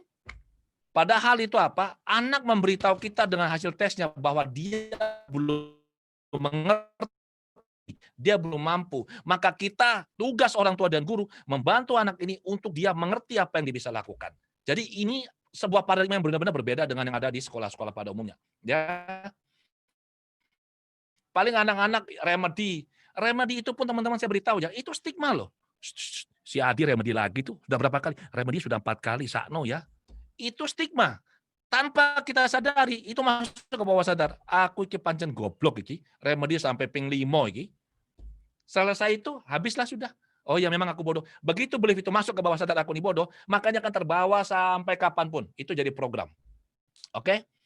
Demikian, terima kasih teman. Kembali ke Lala. Ya, oke. Berarti tadi stigma itu sebenarnya tadi yang seperti dari apa Pak Adi sudah sampaikan itu konsep diri ya Pak Adi ya. Ya, itu menghancurkan konsep diri anak. Dan ingat ya, ada lagi sekolah, saya nggak usah sebut itu di Jember itu. Saya tahu itu sekolah di Jember yang pada saat, sebentar, pada saat anak ini misalkan melakukan kesalahan atau datang terlambat, tapi yang dilakukan, anak ini dikasih, saya nggak tahu, semoga Huaing tidak melakukan, dikasih kayak rompi, ditulis, saya suka telat ke sekolah. Rompi depan, ada tulisan depan sama belakang. Dan dia pakai seharian itu menjadi label bagi anak itu. Jadi dia bilang, oh saya ini suka telat. Dan dia akhirnya bilang, oh saya dapat perhatian loh sama teman-teman saya. Label negatif, tapi perhatiannya juga tidak baik. Hati-hati di situ. Alright? Oke, take note. Oke, lanjut dari pertanyaan lainnya. Ini dari Oki Suparno, angkatan 2001 dari Malang. Saya punya anak usia 3 tahun dan 6 bulan. Anak sulung suka ngambek dan berujung tantrum saat diberi pengertian. Memang pada akhirnya setelah tenang, dia say sorry, tadi marah atau ngambek gitu. Jadi kami takut dia mengalami kepahitan. Bagaimana sebaiknya kami bersikap, apalagi di masa COVID tidak mudah mencari tempat untuk jalan-jalan bersama keluarga.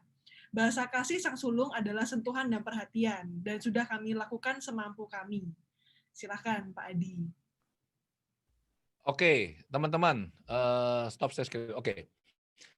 Ini hal yang biasa terjadi kalau ada anak kedua, ya. Saya mau cerita dulu ini. Pada saat istri saya melahirkan anak kedua kami, itu Anda perhatikan kalimat saya loh ya. Istri saya melahirkan anak kedua kami. Biasanya orang mengatakan istri saya melahirkan anak kedua saya. Ini keliru. Nah, anak kami yang pertama itu yang besar, si Ichen usianya 3 tahun saat itu. Dia happy punya adik.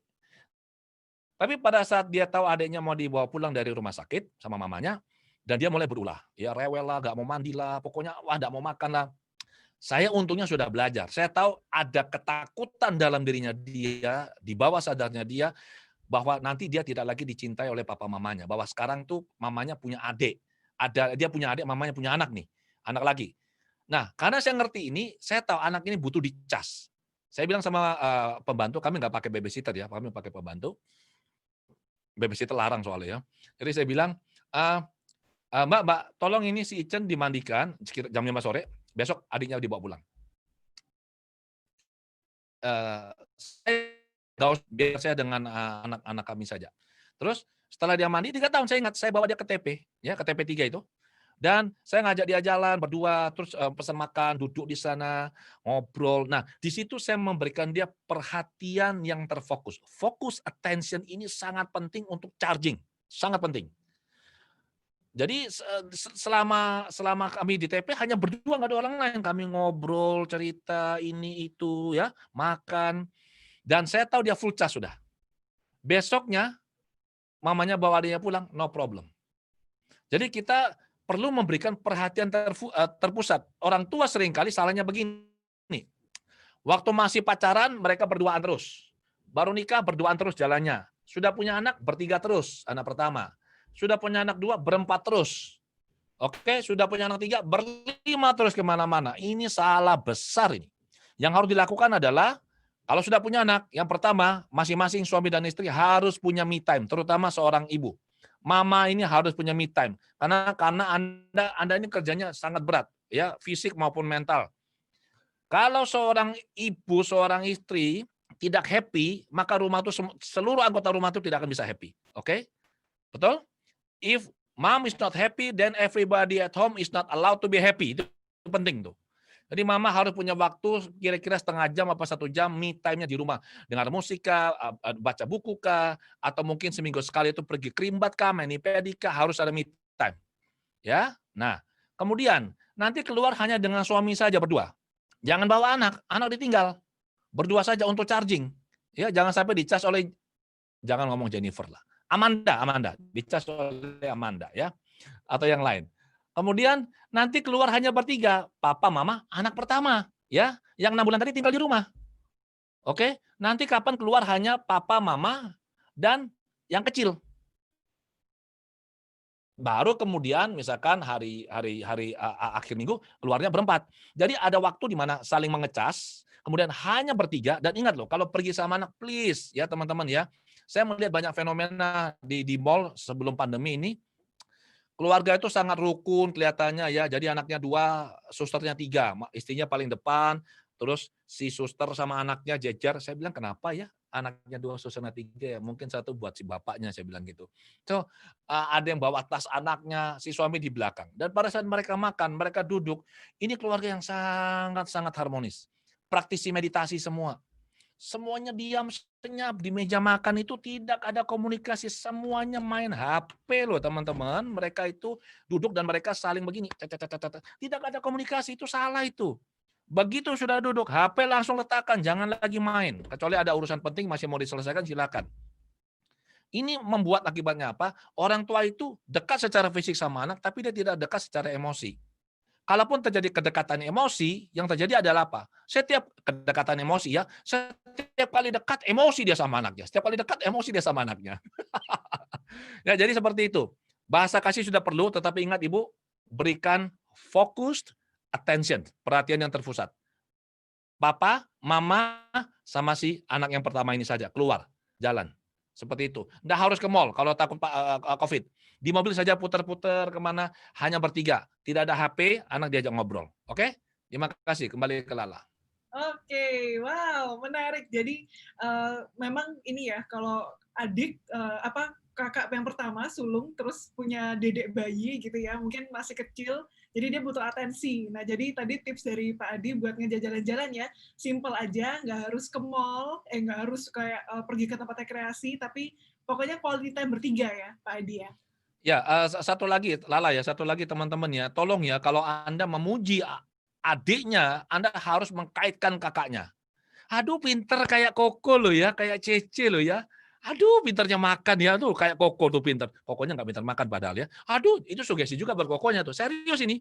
Aduh pinter kayak Koko loh, pinter makan kayak Koko. Jadi Kokonya pikir, aku dibilang pinter makan ini ya, buat kasih contoh sama adik, ya sudahlah aku pinter makan. So harus dikaitkan sama kakaknya. Pinter kayak kakaknya, cantik kayak kakaknya. So ada sense of belonging. Ada sense of ownership dari si kakak terhadap adik. Kalau enggak, kita bisa jumpa nih, ada yang kakaknya itu karena dianggap adiknya ini adalah kompetitornya, itu bisa dicubitin, dipukulin adiknya, benar nggak? Ada kejadian kayak begitu tuh. Dan salah satu murid saya, Agus Wirajaya itu di Bali, ya sangat bagus mereka ya. Dia sama istrinya Koni mendidik anaknya. Waktu anak ketiga mereka lahir, anak yang nomor 2 itu tanya ke mamanya, anak yang nomor 2, "Ma, mama masih sayang nggak sama aku?" Loh, mamanya bilang, "Loh kenapa?" "Kan sekarang ada adik, ada dedek. Mama masih sayang nggak sama aku?" "Oh ya mama tetap sayang dong. Kan kamu kan jadi Cece sekarang. Kan kamu punya adik. Ya mama tetap sayang kamu. Kamu jadi Cece, sudah besar sekarang."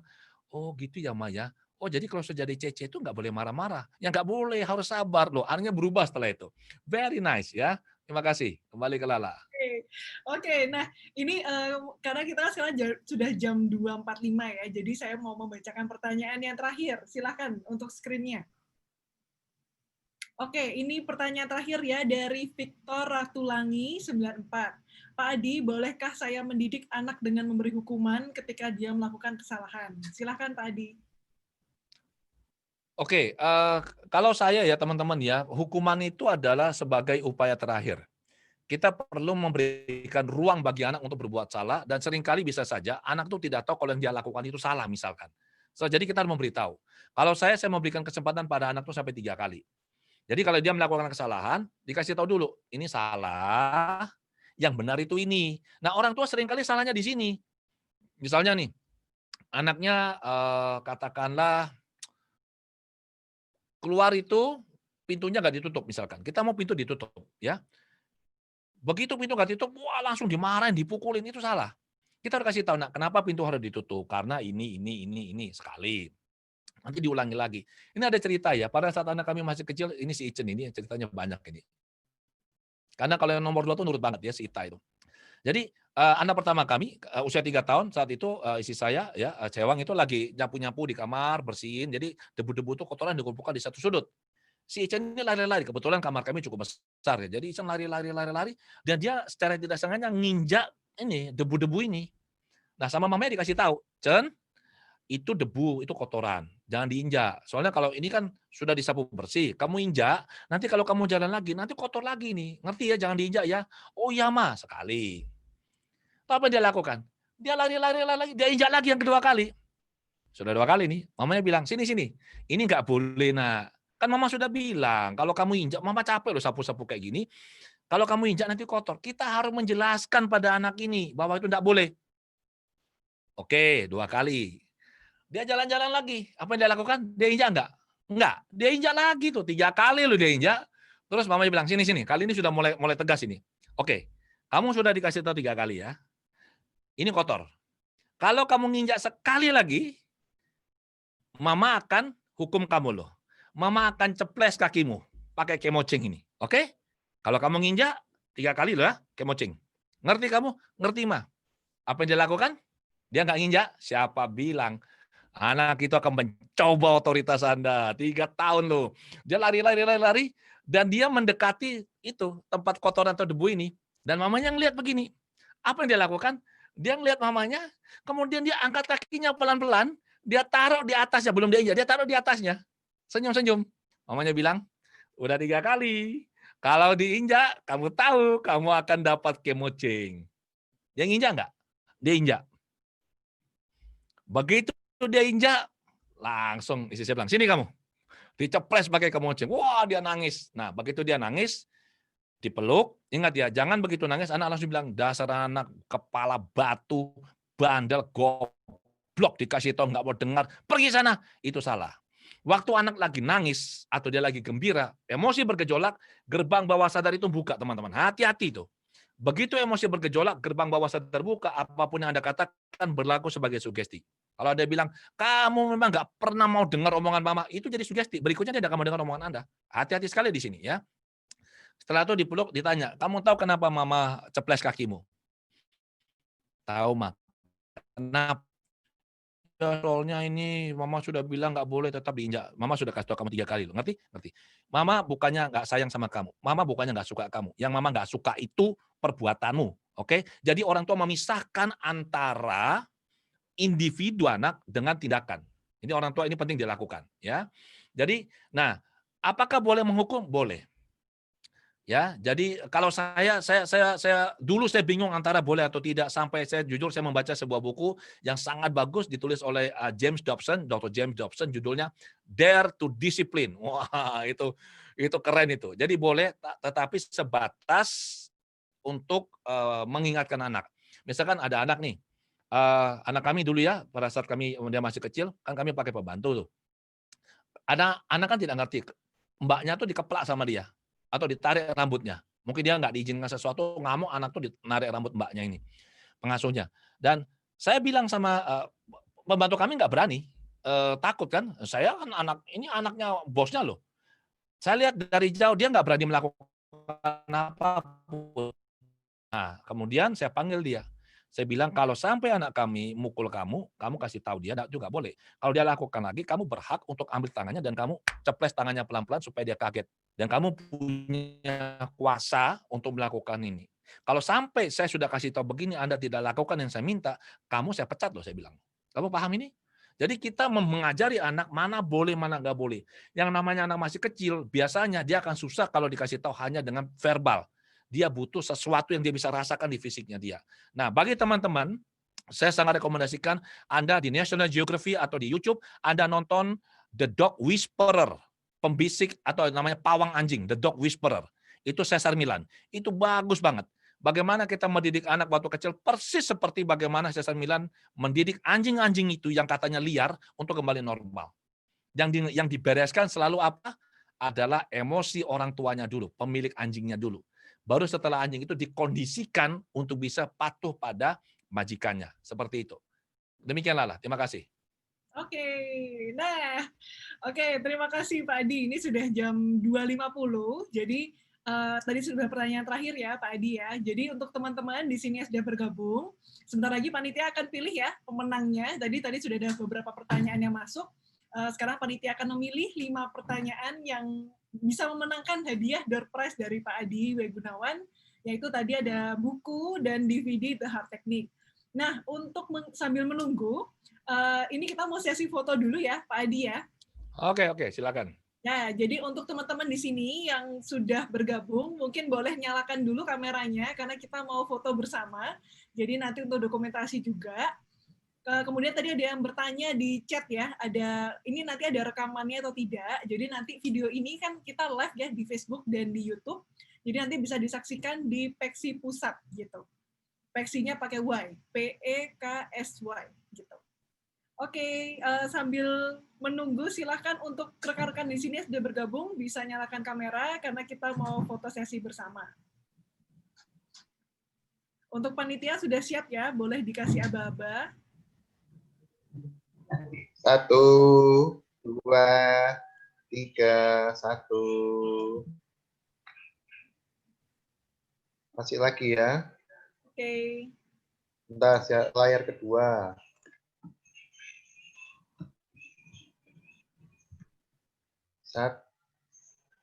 Layar pertama sudah. Layar kedua 1, 2, 3. Banyak soalnya. Layar ketiga 1, 2, 3. Layar keempat 1, 2, 3. Terakhir layar kelima 1, 2, 3. Oke.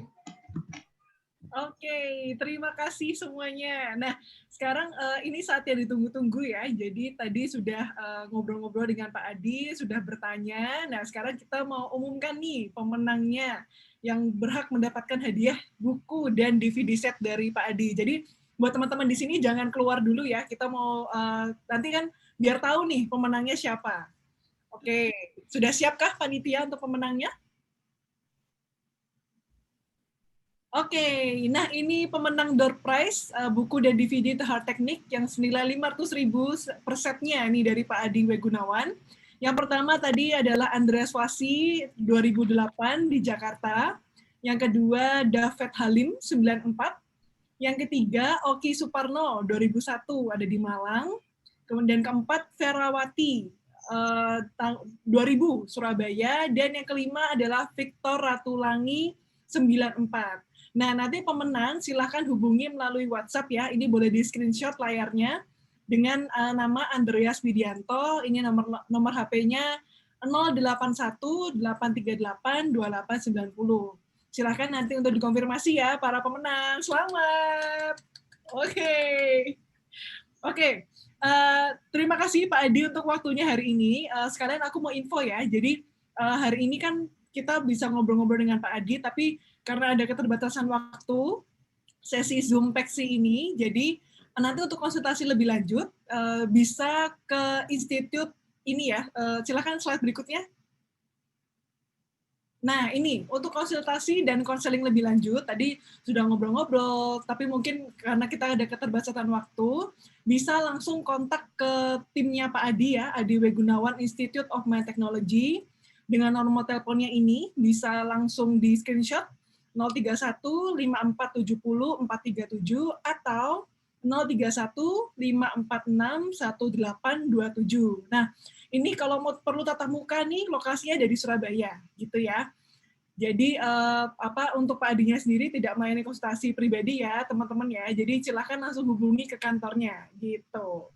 Oke, terima kasih banyak untuk semuanya. Dan mungkin dari Pak Adi untuk terakhir pesan-pesannya untuk rekan-rekan di sini. Oke, terima kasih teman-teman untuk kebersamaannya. Satu hal yang saya ingin sampaikan adalah bahwa saya sangat percaya dari pengalaman saya pribadi dan membantu sekian banyak orang bahwa setiap kita manusia ini punya bibit dan potensi untuk menjadi manusia besar. Siapapun itu. Tuhan telah memberikan ini pada kita, ada di dalam diri kita. Bibit-bibit ini ada. Tinggal sekarang bagaimana kita secara sadar mengupayakan ini dan menumbuh kembangkan bibit ini sehingga kita menjadi diri kita yang terbaik. Terbaik untuk diri kita, untuk keluarga kita, untuk masyarakat, dan tentu saja terbaik untuk Tuhan. Terima kasih. Selamat sore. Oke, terima kasih banyak Pak Adi. Terima kasih banyak untuk semuanya yang sudah hadir di sesi Zoom Peksi Surabaya. Nanti ditunggu ya untuk kesempatan berikutnya. Ditunggu, pasti ada sesi-sesi berikutnya yang pastinya juga dengan narasumber yang luar biasa. Terima kasih semuanya. Sampai jumpa. Terima kasih semua. Terima kasih. Dadah. Sampai jumpa ya.